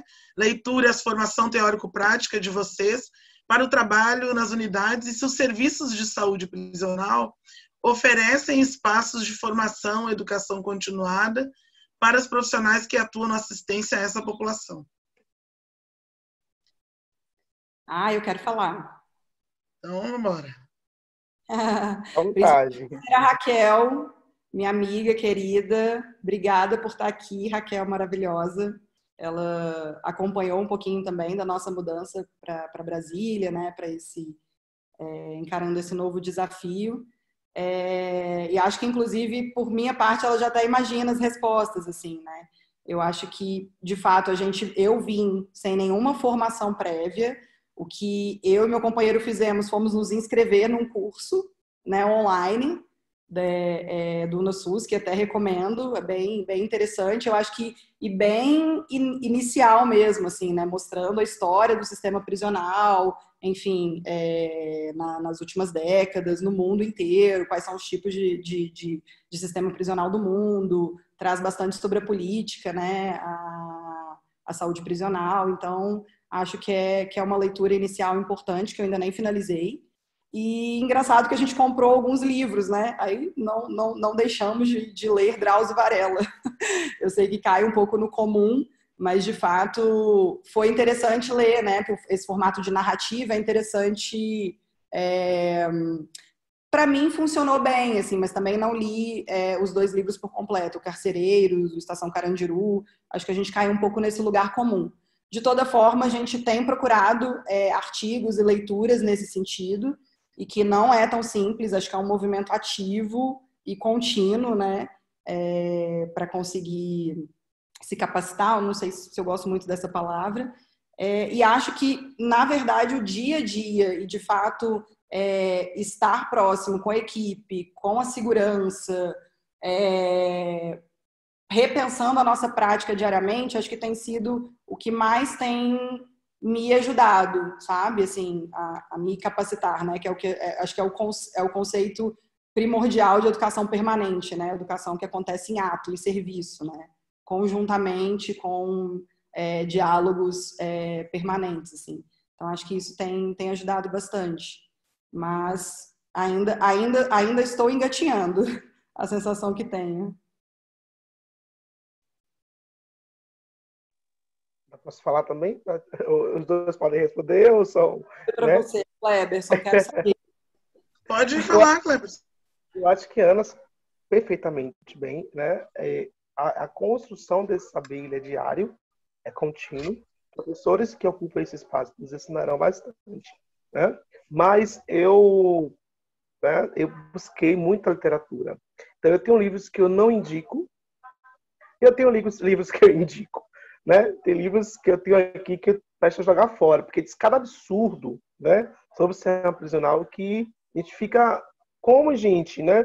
E eu fico preocupado com quem vai ler. Então, fica uma dica para a galera aí. Quando for pesquisar, tenha muito cuidado no que vai pesquisar, porque na internet, na literatura tem muita coisa boa, mas também tem muita coisa que distorce a realidade ou distorce aquilo que a gente acredita, né? Do comum aqui desse grupo acredita. Mas tem dois livrinhos aí eu queria indicar, né? Dois livrinhos simples, Descasos, esse e esse, não sei quem conhece, Dois livrinhos pequenininhos, né? Descasos 1 e 2. Uma advogada às voltas com o direito dos excluídos, né? Da Alexandra Zafir. Então, ela vai trazer várias questões, várias situações, que inclusive eu presenciei e vi vários casos dentro do sistema prisional, e ela vai trazer alguns relatos bem interessantes desse descaso. Por que eu indico esse livro? Porque a gente precisa, na nossa formação, a gente precisa, na nossa leitura, ter uma visão crítica daquele espaço, como o André falou no começo, para que não venhamos a romantizar aquele lugar, né? A gente precisa ter uma visão crítica, que ali é um sujeito que sofre pela distância da família, sofre pelo espaço, pelo confinamento. A gente veio na pandemia agora, ninguém aguentando ficar em casa, né? O povo surtando, é dica disso, é dica daquilo, vamos malhar, vamos ler, vamos não sei o quê, Netflix, não sei o quê. Imagine uma pessoa privada de liberdade. Esse é a prisional, né? Então, acho que a pessoa não é a mesma coisa, mas talvez possa pensar um pouco, né, sobre isso. Então, quanto à literatura, tem que ter muito cuidado, né, do que vai ler. Eu já li muita coisa e a gente vai ter uma visão crítica mesmo. Outra questão é sobre os treinamentos, né? Eu já fiz esse do NASUS, eu já fiz, Ana. Tem outros também que vão surgindo, né? Mas eu percebo que essas formações, capacitações, treinamentos, enfim, eles têm uma visão, e aí uma visão minha crítica, de reforçar, de positivar, essa é a palavra certa, de positivar essas grades, né? A gente precisa de um treinamento, a gente precisa de congressos, a gente precisa para pensar para além dessas grades, a gente precisa pensar fora dela, precisa pensar, não é sair dessa redoma, né? Essa é a verdade. Então, eu acho que esses cursos vão trazer essa questão mesmo, pelo que eu já percebi, de pensar apenas naquele espaço. Mas, como eu falei, o sujeito que vai fazer o tratamento fora, se eu pensar as unidades de assistência fora daquela unidade, ou quando ele for para casa, a família dele é tratada também, né? Porque se ele tem HIV, a esposa tem tratamento, porque na unidade só presta tratamento para ele. Ela faz o tratamento, tem acompanhamento. Né? Então, assim, é um universo de coisas que a gente precisa construir. Tem aparecido bastante coisa, inclusive esse espaço é um espaço que vem contribuindo, né? E eu acho legal, bem interessante, que nós estamos discutindo aqui de uma forma muito diferenciada do que eu já tenho visto, né? Mas tem muita coisa, tem muita capacitação, tem muito treinamento, tem. Mas a gente precisa ainda evoluir mais, pensar mais e sair um pouco da caixinha. Só complementando aí, o Wagner trouxe do Manicômios, Prisões e Conventos, que está super na minha lista de leitura. Eu estou lendo, li de rebarba por um mês com uma amiga que estava próxima de mim, ela ia lendo e ela ia trazendo, caramba, olha isso, ia trazendo um pouco de alguns paralelos com o dia a dia. Então, sem dúvida, é uma leitura super recomendada também, assim. Sim, muito bom. Muito bom. O Foucault também, né? Que quiser ler. Tem esse livro também, da Vinha Isabela Rodrigues, que é Entre as Grades Invisíveis. A Desproteção Social é o Egresso Prisional. É um livro bem interessante também, quem quiser ler, indico. Se for indicar, vai vir um bocado. Depois me chamam no Instagram, que eu indico e contra-indico. Pronto. Tem uma outra questão aqui, Clarice, deixa eu ver se eu não pulei. Eu falei, a outra foi de Raquel, né? Clarice, olá pessoal, sou Clarice, MFC no Rio. Como a Ana falou, aqui no Rio temos muitas situações relacionadas às necessidades em saúde de pessoas privadas de liberdade, que chegam indiretamente à APS, através de familiares. E são habitualmente mesmo mulheres que vêm a buscar apoio para seus familiares, homens, privados de liberdade. Pelo que li, parece ser o habitual, inclusive mulheres serem menos visitadas, menos procuradas pela família, o ciclo de poucas oportunidades que se perpetua na prisão e depois dela. Acho que é um comentário, né? Vocês querem comentar? Eu já estive na unidade, acho que você também, André, também já tenha trabalhado na feminina, eu já fui algumas vezes fazer alguns acompanhamentos, e de fato isso é verdade, a questão das mulheres, né? Quando você olha na fila, tem 2, 3 homens, né? E esses homens são os pais, na verdade, né? Com alguns filhos. mas os maridos não frequentam. Eu acho que a gente precisa repensar, pensar novamente e tem que continuar pensando. A questão da mulher encarcerada. Existem muitas questões, né, que estão em jogo aí e a gente precisa construir. Pode ser o próximo tema do webinário, né? A saúde da mulher. Eu vi a Clarice até colocou que a pergunta estava embaixo, ela fez o comentário e aí queria saber se na experiência de cuidado a mulheres, como a Ana falou, estão inclusive em presídios masculinos, isso chama a atenção de vocês, que espaços conhecem sobre oportunidades das mulheres privadas de liberdade. Estou querendo saber um pouco da Reaja, que lida a atuação da Andréia Sider.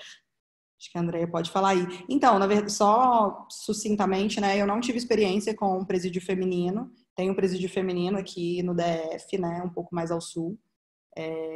Quero conhecê-lo, acho que é possível conhecê-lo, né, e sem dúvida tem essa diferença, né, que a Clarice colocou, que as mulheres às vezes são mais, recebem menos visitas, tem outras questões, né, de saúde da mulher que são bem complexas, tem as mulheres gestantes, então tem mulher que faz o pré-natal, né, na prisão, então tem outras complexidades bem sensíveis.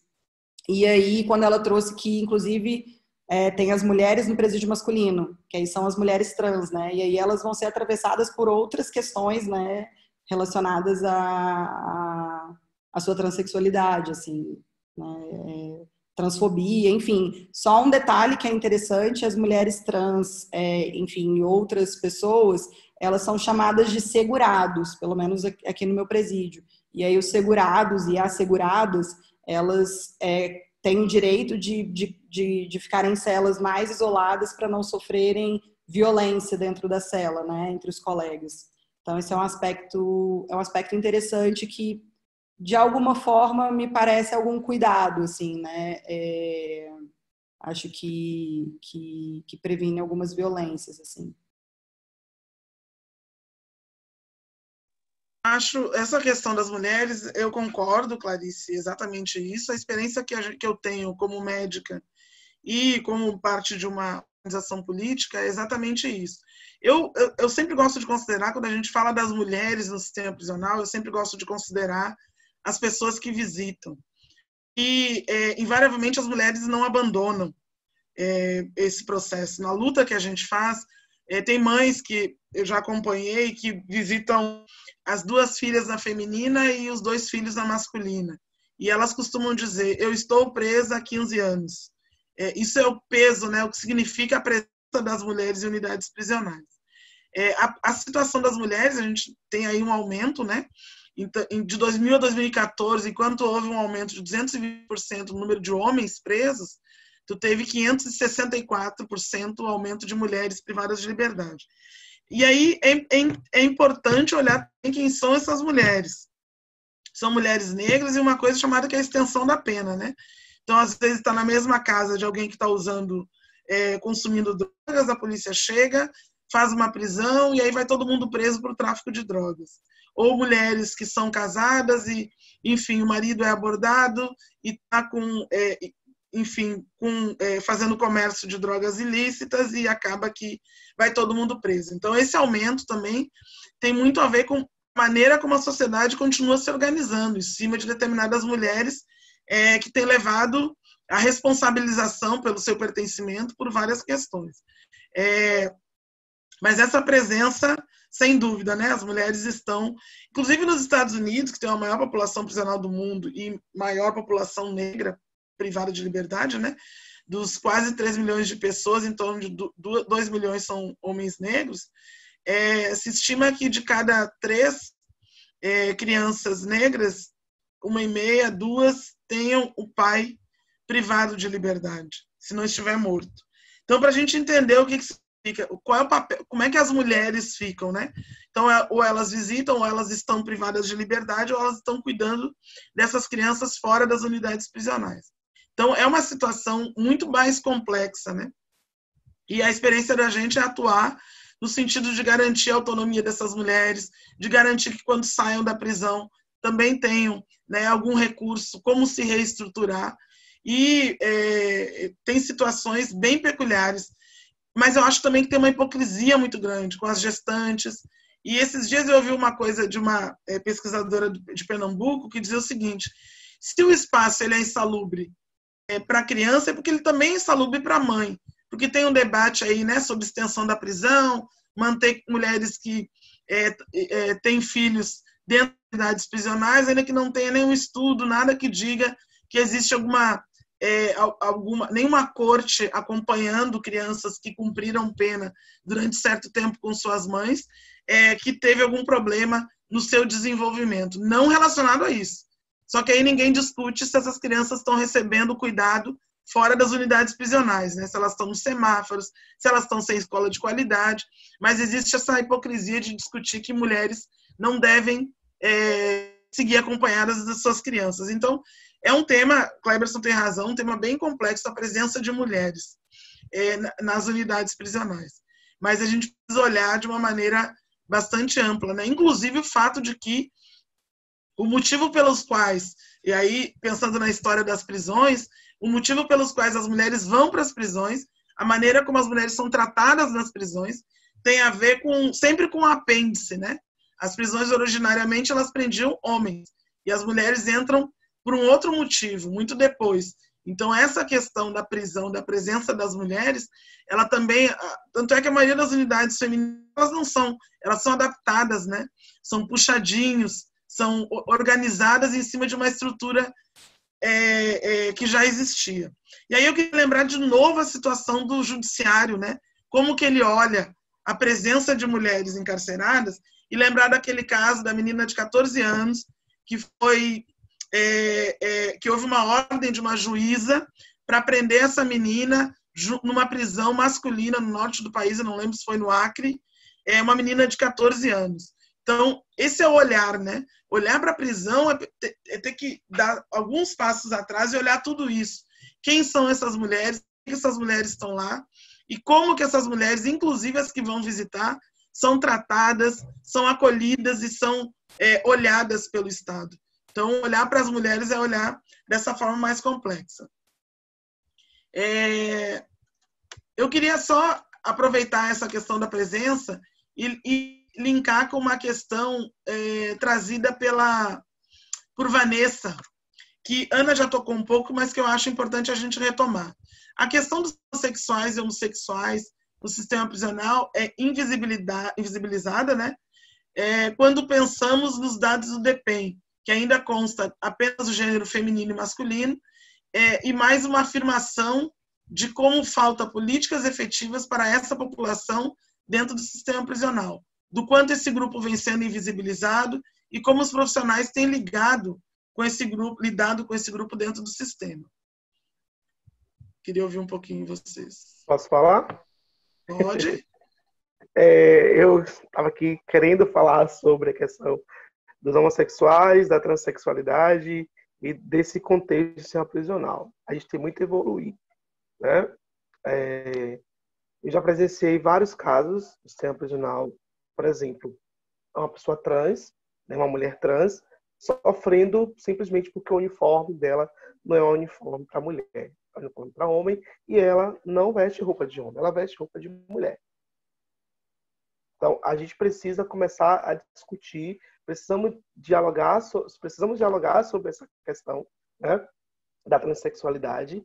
E tem muita questão envolvida no judiciário, a questão política. Teve algumas internas trans que a gente conseguiu mudar o nome, né, e várias outras questões, e de abuso sexual, né, e aí vai uma crítica, né, não sei se a maioria vai concordar, né, aquela reportagem do Drauzio Varela, né, romantizando o trans no sistema prisional, né, sendo que não é a realidade da maioria dos presídios brasileiros. Aquilo, gente, não é uma realidade da maioria.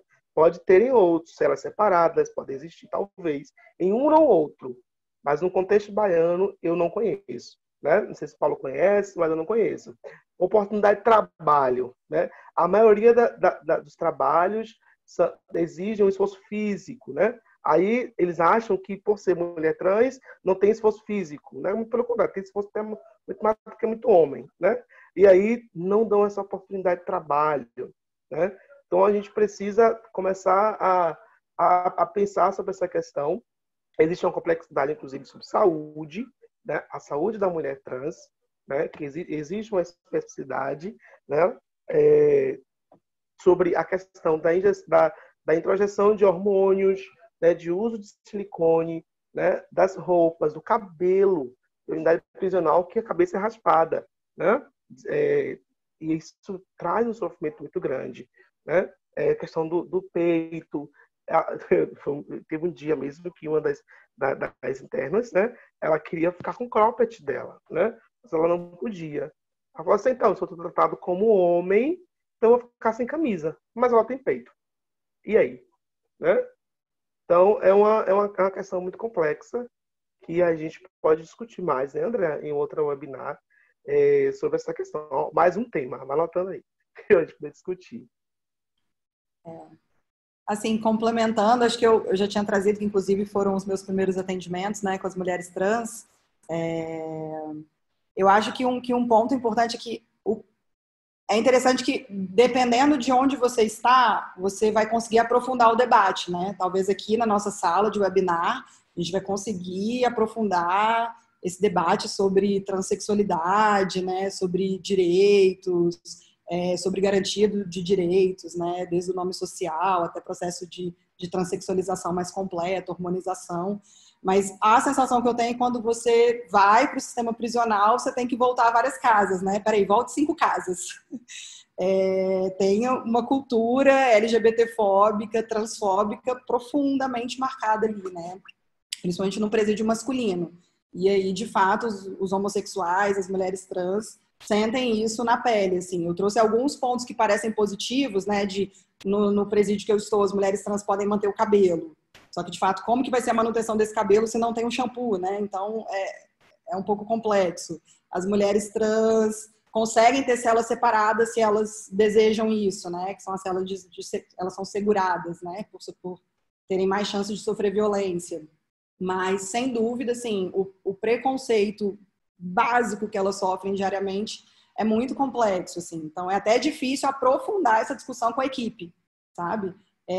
Tem uma história que foi um dos primeiros encontros, inclusive nesse atendimento, que foi, eu pedi a pauta, né? A pauta é chamar as pessoas para o atendimento, e era de mulheres trans, e aí o agente penitenciário bateu na minha sala e falou, doutora, os travecos estão aí, né? Os travecos chegaram.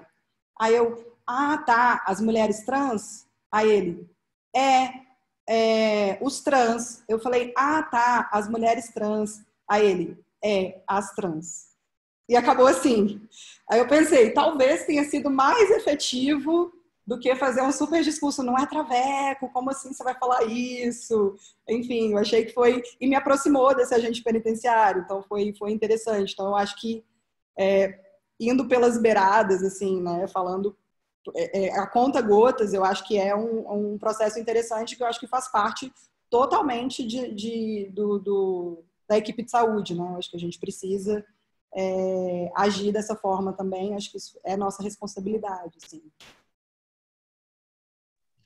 Eu acho que, eu lembrei de umas situações assim, mas isso também acontece na rua, né? Fora da unidade prisional. De chegar uma mulher trans e todo mundo ficar cochichando, todo mundo ficar comentando, todo mundo, inclusive a pessoa já tem um nome social, um nome que, inclusive, às vezes já está no documento de identidade, e mesmo assim as pessoas ficam procurando, né,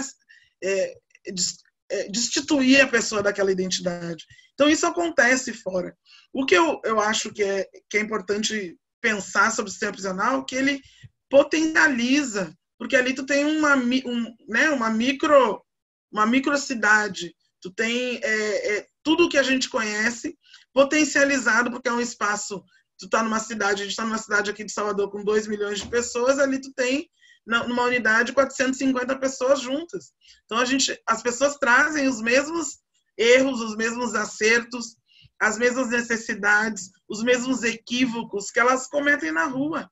Os agentes penitenciários são pessoas vivem numa sociedade machista, transfóbica, homofóbica, enfim, violadora.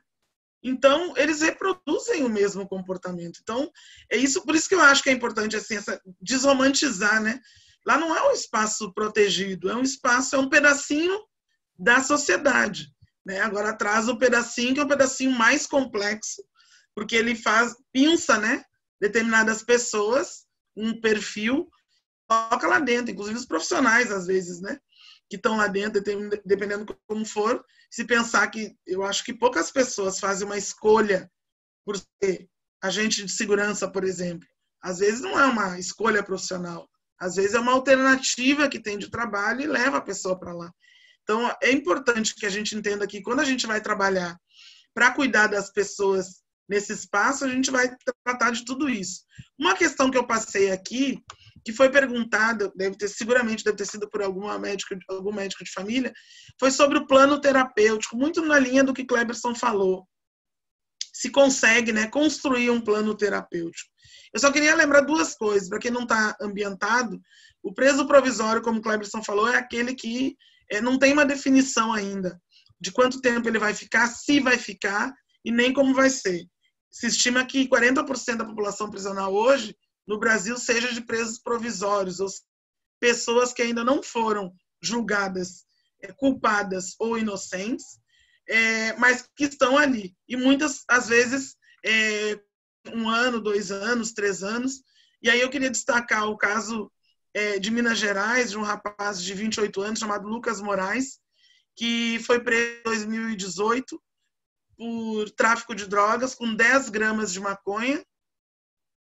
No início da pandemia foi solicitada a prisão dele domiciliar para que ele aguardasse o julgamento da prisão provisória, e aí não houve tempo hábil, ele adoeceu com suspeita de Covid e foi a óbito. Então, um preso provisório, para a gente ter uma ideia do que significa, né? 10 gramas de maconha, eu não estou falando de um helicóptero com 500 quilos de cocaína, enfim, de um carregamento de 300 toneladas. Estou falando de 10 gramas de maconha. E essa pessoa foi a óbito. Então, esse é o sistema de justiça criminal que a gente tem, as prisões, é assim que elas abordam esse tema, né? Mas eu queria ouvir você sobre o plano terapêutico, tanto para Cleberson quanto para Ana, como que dá a construção desse plano de cuidado, ou plano terapêutico. Se a Ana quiser começar. Então, como eu disse, os meus primeiros dias só que foram, né, numa unidade já de pessoas sentenciadas. Atualmente eu estou no provisório do provisório. Então, é um CDP, né, um centro de detenção provisória, mas eu sou os primeiros 15 dias desse detento. Depois ele vai para o CDP, eu sou chamado CDP 2. Né? Foi feito isso na Papuda para ter esse período de quarentena, de observação, para ver se essa pessoa que veio de fora vai manifestar algum sintoma de síndrome gripal, enfim, precisa desse olhar. Então, mais provisório impossível. E para o médico de família e comunidade, dá tremor de mãos, assim, né? Como que eu vou fazer esse cuidado integral e longitudinal nesse período que eu tenho aqui? E, de fato, essa é uma dificuldade para a detenção provisória, acho que não só para o meu bloco, como para o CDP1, que, enfim, as pessoas às vezes passam muito tempo ainda esperando essa pena. E aí eu fico pensando, no que o Wagner trouxe, que pode existir esse projeto terapêutico coletivo, de pensar em ações coletivas, mas pensando no projeto terapêutico singular, né, entendendo que cada um vai ter a sua individualidade, a sua singularidade do cuidado, o que eu tenho lançado mão entender que todo mundo que chegou está sob meu cuidado. Então, eu vou iniciar aquele cuidado ali. Vou entender que vou dar o pontapé inicial nesse cuidado. Então, todo mundo que chega no bonde, né, chamado bonde, quem chega semanalmente para mim, em torno de 100 internos eu recebo semanalmente. Então, eu preciso dar conta das demandas de saúde dele, né, nessa semana, porque semana que vem eu já recebo mais 100. E aí eu fico observando por 14 dias, né, todos esses em efeito cascata. Muitos vêm de fora já com questões de saúde, e aí tem uma coisa positiva aqui no DF, porque a gente tem o nosso sistema de saúde, o nosso prontuário eletrônico, que eu consigo ver se ele transitou pelo sistema de saúde fora, né, e como que se deu esse cuidado, né, para hipertenso, diabético, enfim, outras outras morbidades, isso ajuda de alguma forma. Então, eu continuo esse cuidado. Um ponto importante para essa detenção provisória é deixar o registro mais redondo possível e afinar muito a comunicação entre os profissionais. Então, no geral, os presídios eles são complexos prisionais, né? Então, esse interno ele transita às vezes de bloco ou de presídio. Então, se o registro está adequado e se a comunicação entre esses profissionais, entre os presídios, se dá de uma forma eficaz, eu acho que é possível, sim, pensar num projeto terapêutico singular, sabe? Mas eu acho que, de fato, esses profissionais precisam estar muito afinados, não só entre a equipe, né, pensando também no cuidado multiprofissional, que é essencial, mas inter-equipe. E é isso que eu estou tentando, né, lançar a mão nesse meu momento aqui. Então, na unidade que eu atuo, né, hoje, os internos que chegam lá, eles já vêm do COP, né, que é o Centro de Observação Penal. Então, eles já vêm com uma indicação para atendimento psicológico, né? Então, nós temos dois tempos aí. Temos o sujeito que chegou com a indicação e a gente chama para o atendimento, né? E escuta a demanda, vê a necessidade, se necessidade de caminhar ao psiquiatra, a gente caminha, né? Se ele solicitar também ao psiquiatra, a gente caminha, porque é um desejo dele, né? Estar com esse profissional, a gente caminha, ele tem direito, né? Faz encaminhamento e faz uma programação do ideal. Eu vou chamar de ideal. Existe o ideal e existe o real, né? De o ideal de acompanhamento quinzenal com esse sujeito, né? Só que existe uma dificuldade no atendimento da psicologia, diferente da medicina, né? O médico lá é o principal, então todos os internos, né, passaria vai para o médico. Já a psicologia não. Então, quando a gente chama para, inclusive o interno que é indicado do médico para acompanhamento psicológico, às vezes tem algumas patologias que o médico identifica, não, aqui não tem nada de biológico, o cara precisa de acompanhamento psicológico e manda para a gente, né, escrito e tal. A gente chama para atendimento, mas às vezes não traz, tem dificuldade. Eu acho que eu vou falar mais das dificuldades, né, que a gente passa nessa assistência à psicologia, em especial de saúde mental. Então, a gente identifica as psicopatologias graves, né, esquizofrenia, se está com algum sintoma de depressão ou algum outro transtorno fóbico, algo do tipo. Faz em parceria com o psiquiatra, né, a gente faz sempre esse conjunto, né. Lá na unidade a gente consegue fazer esse paralelo, a gente consegue trabalhar, consegue dialogar bem com a psiquiatria, né? Se tiver alguma necessidade, a gente caminha para a unidade externa, né? E ficamos em acompanhamento com esse interno. Então, de 15 em 15, né? Dependendo da situação, a gente já chega a chamar 2 vezes na semana, né? Internos mesmo de ideação suicida. Quando vem com ideação suicida, a gente pede para que seja colocado em uma cela diferenciada, né? Com o mínimo de objetos cortantes possível. E a gente vai acompanhando isso semanalmente, acompanhando a evolução dele e também a intervenção medicamentosa prescrita pelo médico, né? Paralelo a tudo isso, a gente faz um trabalho, né, de acompanhamento grupal, né? Eu particularmente gosto de roda de conversa, né? Não discutir suicídio só em Setembro Amarelo. Todo momento é momento de discutir sobre isso, de falar sobre isso. A gente discute, isso faz parte do plano terapêutico, né? Porque da própria ação é que a gente vai percebendo que assim, a gente tem que sentir o clima da cadeia. O que está acontecendo? Qual é a demanda do momento, né? O que está acontecendo lá dentro? A gente precisa estar atento a isso, principalmente a gente da psicologia, eu penso, né? O que está acontecendo lá dentro e o que eu posso fazer, né? Então, o que eu posso fazer para... Eu estou percebendo aqui que tem um grande índice de pessoas que usam psicotrópicos. Né? Por quê? Vamos escutá-los. Né? Isso é uma questão que tem que se discutir, né? Esse aumento dessa medicalização, né? Do psicotrópico. E a gente vai discutir com eles. Né? Chama um psiquiatra, a gente discute. Em rodas de conversa, né, sobre vários assuntos. Tuberculose, a gente conversa também junto com a enfermaria, né, que é quem dispõe da competência para falar sobre a patologia. A gente faz o projeto, dialoga sobre isso, várias outras coisas, né? Então, tem um ideal, né, de que a gente deseja e aquilo que é da prática, né? A gente queria muito mais, caso eu, né, queria muito mais. Mas a gente faz o que Lancet, né? a clínica peripatética, a gente faz a clínica do possível, né? Do que dá para fazer. Em especial, numa unidade provisória, né? Que às vezes a gente dá um encaminhamento, né?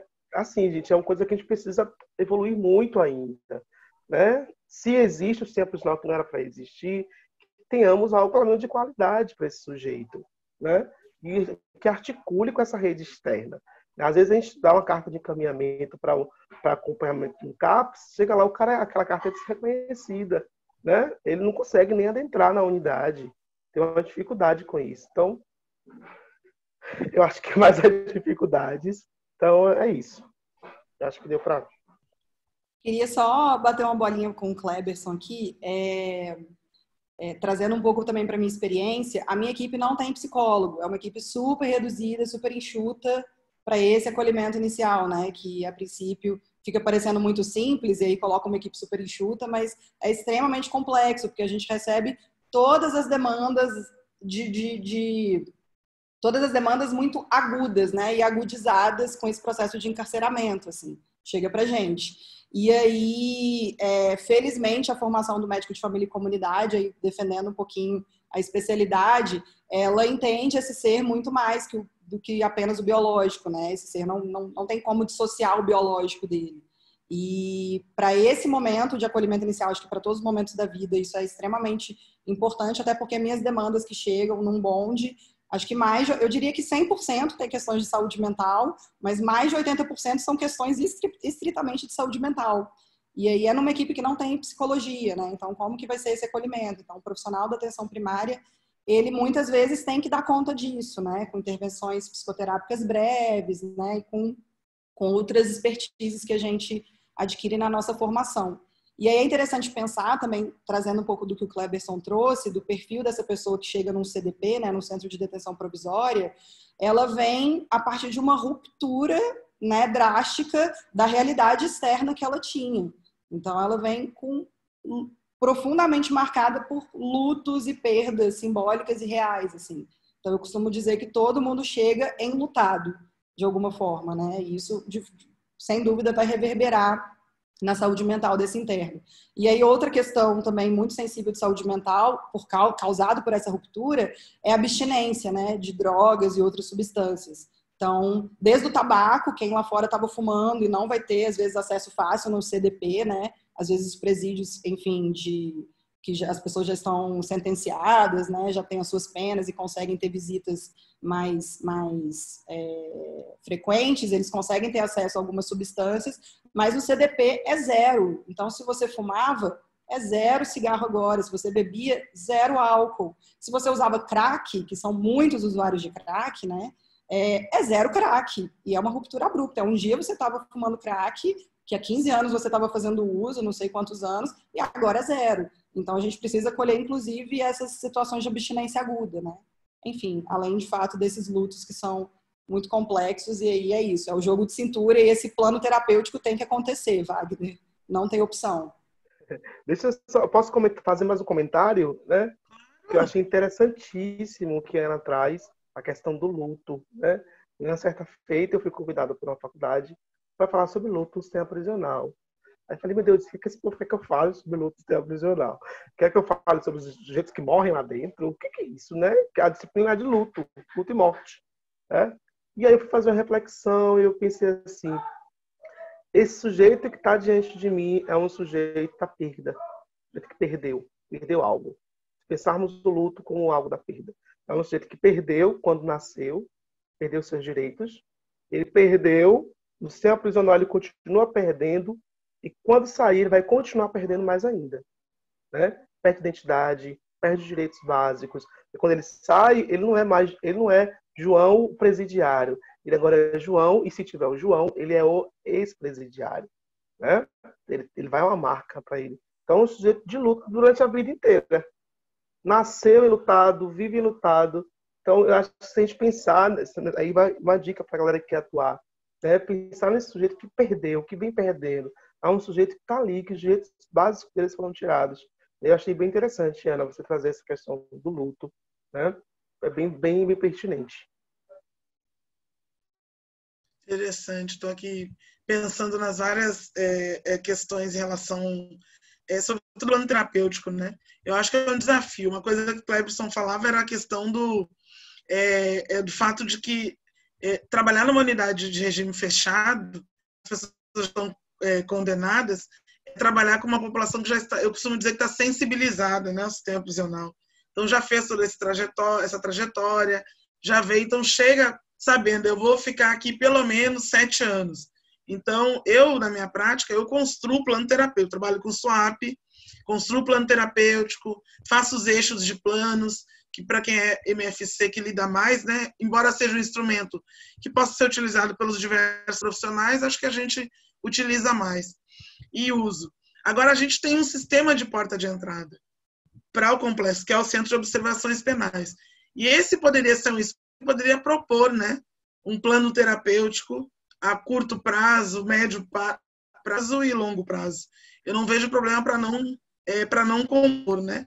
Mas aí é uma questão de gestão, de entender, né, a saúde como parte. A gente está falando que prisões são instituições de segurança, não são instituições de saúde, de cuidado. Então, eu acho que a superação dessa dicotomia falsa, que não existe importância, eu acho que é um grande passo que a gente poderia dar, seria defender que não existe essa dicotomia. É uma instituição de reconstituição da vida das pessoas, não de segurança.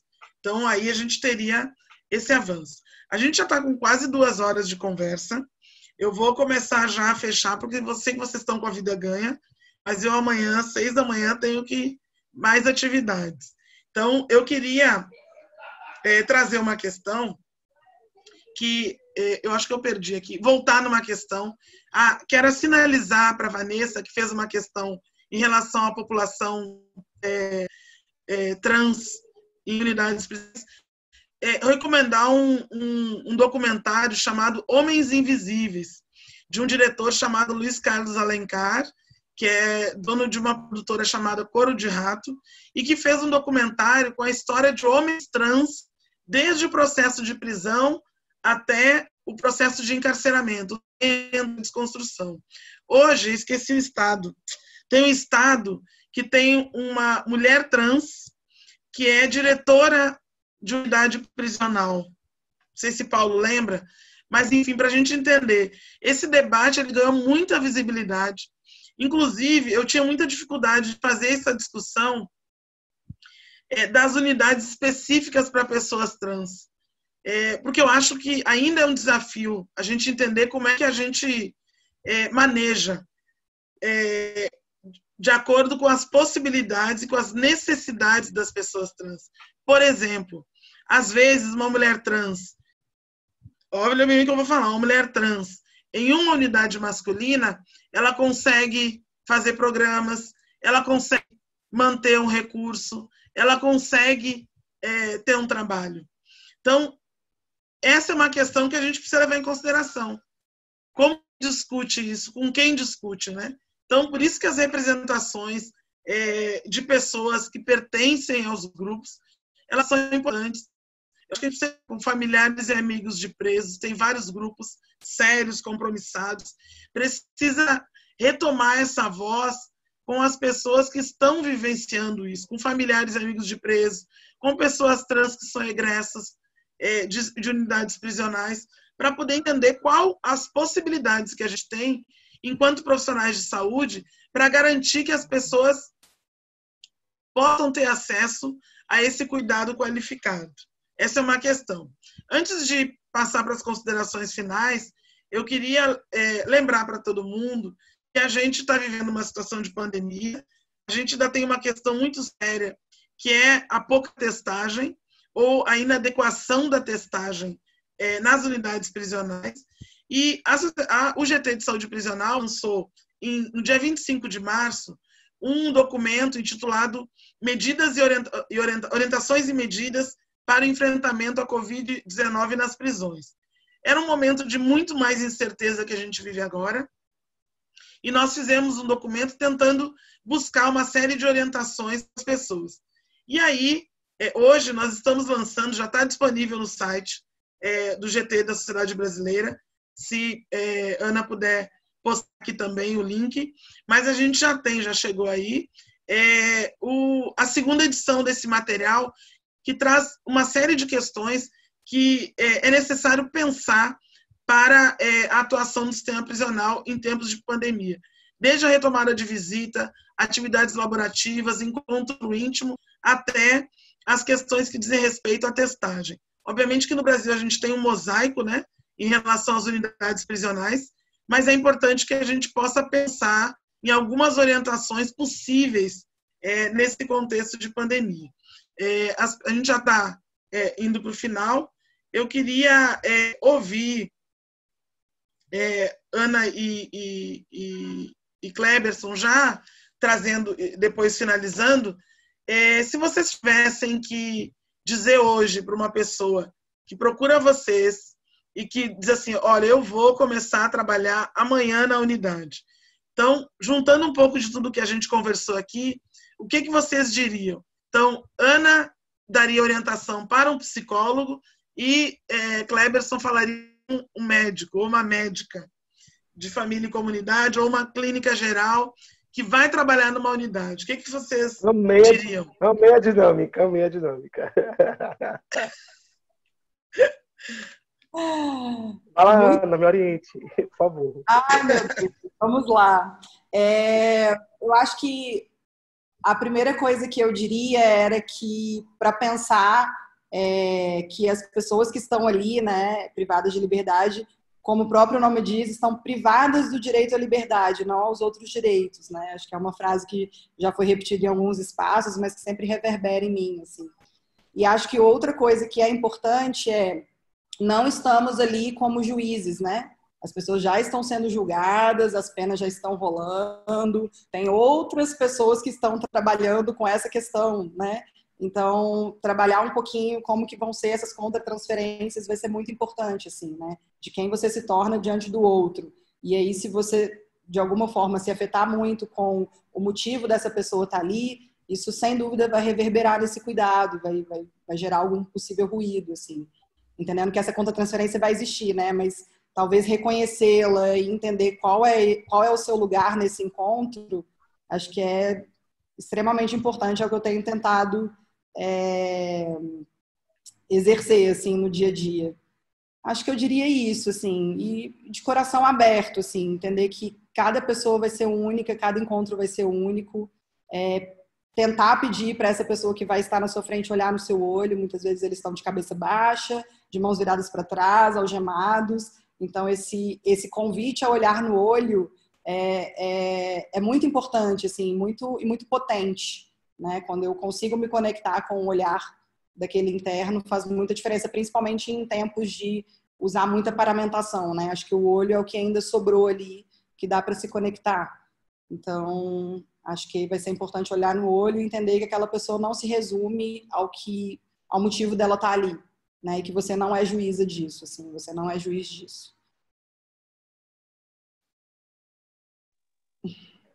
Perfeito, Ana.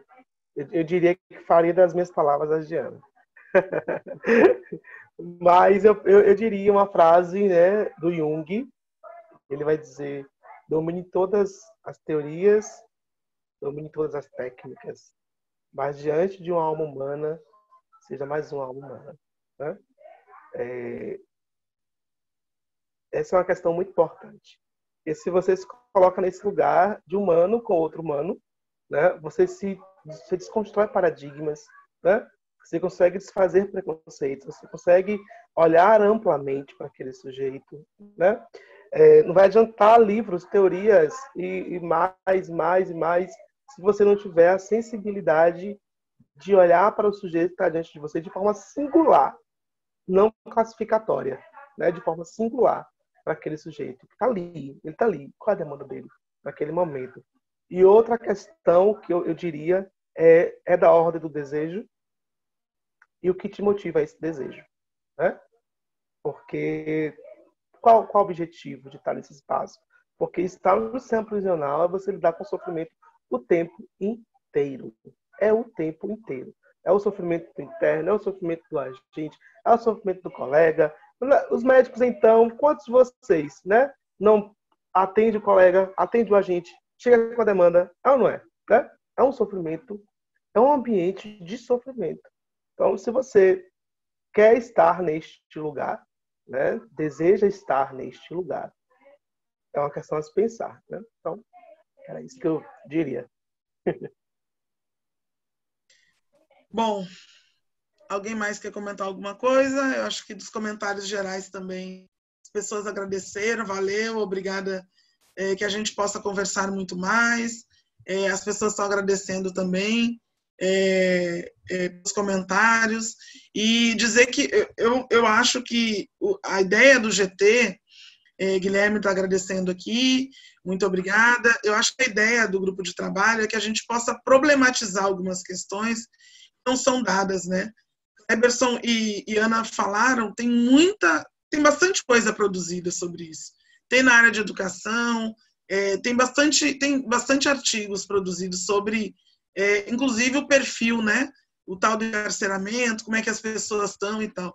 Mas tem alguma coisa que ninguém fala para a gente quando a gente bota o pé lá dentro, né? Que é exatamente isso. Quais são as demandas reais? O que difere, né? Aqui para o mundo de fora, o que a gente precisa, qual é essa habilidade que a gente precisa desenvolver, que eu acho que ainda é um processo em construção.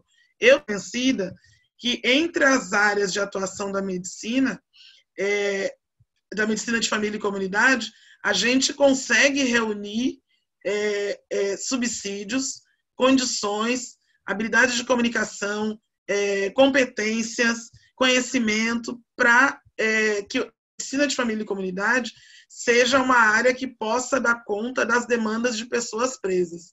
Porque a gente consegue, em nível de atenção primária, fazer essa abordagem desse ponto de vista mais completo. Então, eu acho que a medicina de família e comunidade ela tem esse papel e a gente deve começar a olhar melhor isso, né? As nossas competências e como que o sistema prisional e o cuidado das pessoas privadas de liberdade ele vem aparecendo ao longo do tempo e como que a gente consegue dar conta dessa atuação que às vezes outras especialidades não vão dar. É uma coisa que eu acho que a gente deve olhar. No mais, é convidar todo mundo, agradecer a todo mundo que ficou aqui até agora, convidar as pessoas para visitarem a página da sociedade, visitarem a página do GT, compartilharem o documento e também participar com a gente das discussões. Quero agradecer muito, Ana, por ter se disponibilizado, trazer um pouco da sua trajetória, se expor, né, falar um pouquinho, às vezes a voz engasga, porque é um espaço dolorido, mas, ao mesmo tempo, é um espaço onde a gente pode construir bastante, né?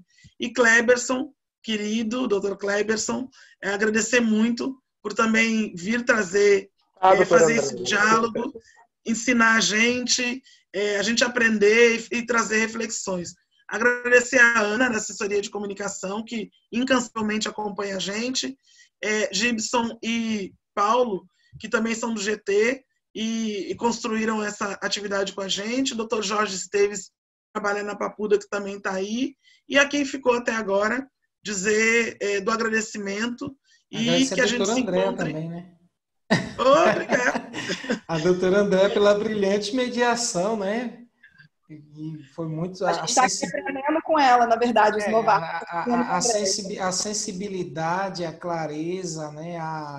O conhecimento que ela tem, que é inspirador, né? Então, eu estou recebendo aqui também várias mensagens no meu privado de alunos que participaram e que também estão comentando que vale a pena ressaltar, né, a brilhante mediação, né? Também agradecer, como você muito bem agradeceu, a Ana, a Cleverson, a Gibson e a todos aqueles, né, que estão envolvidos, foram envolvidos, participaram de alguma forma desse evento, que para mim foi incrível, foi maravilhoso. Aprendi muito aqui nessa noite. Pronto. Então, uma boa noite a todos e até a próxima. Sigam no Instagram, né? O GT de Saúde Prisional, Sociedade. E em breve estaremos juntos.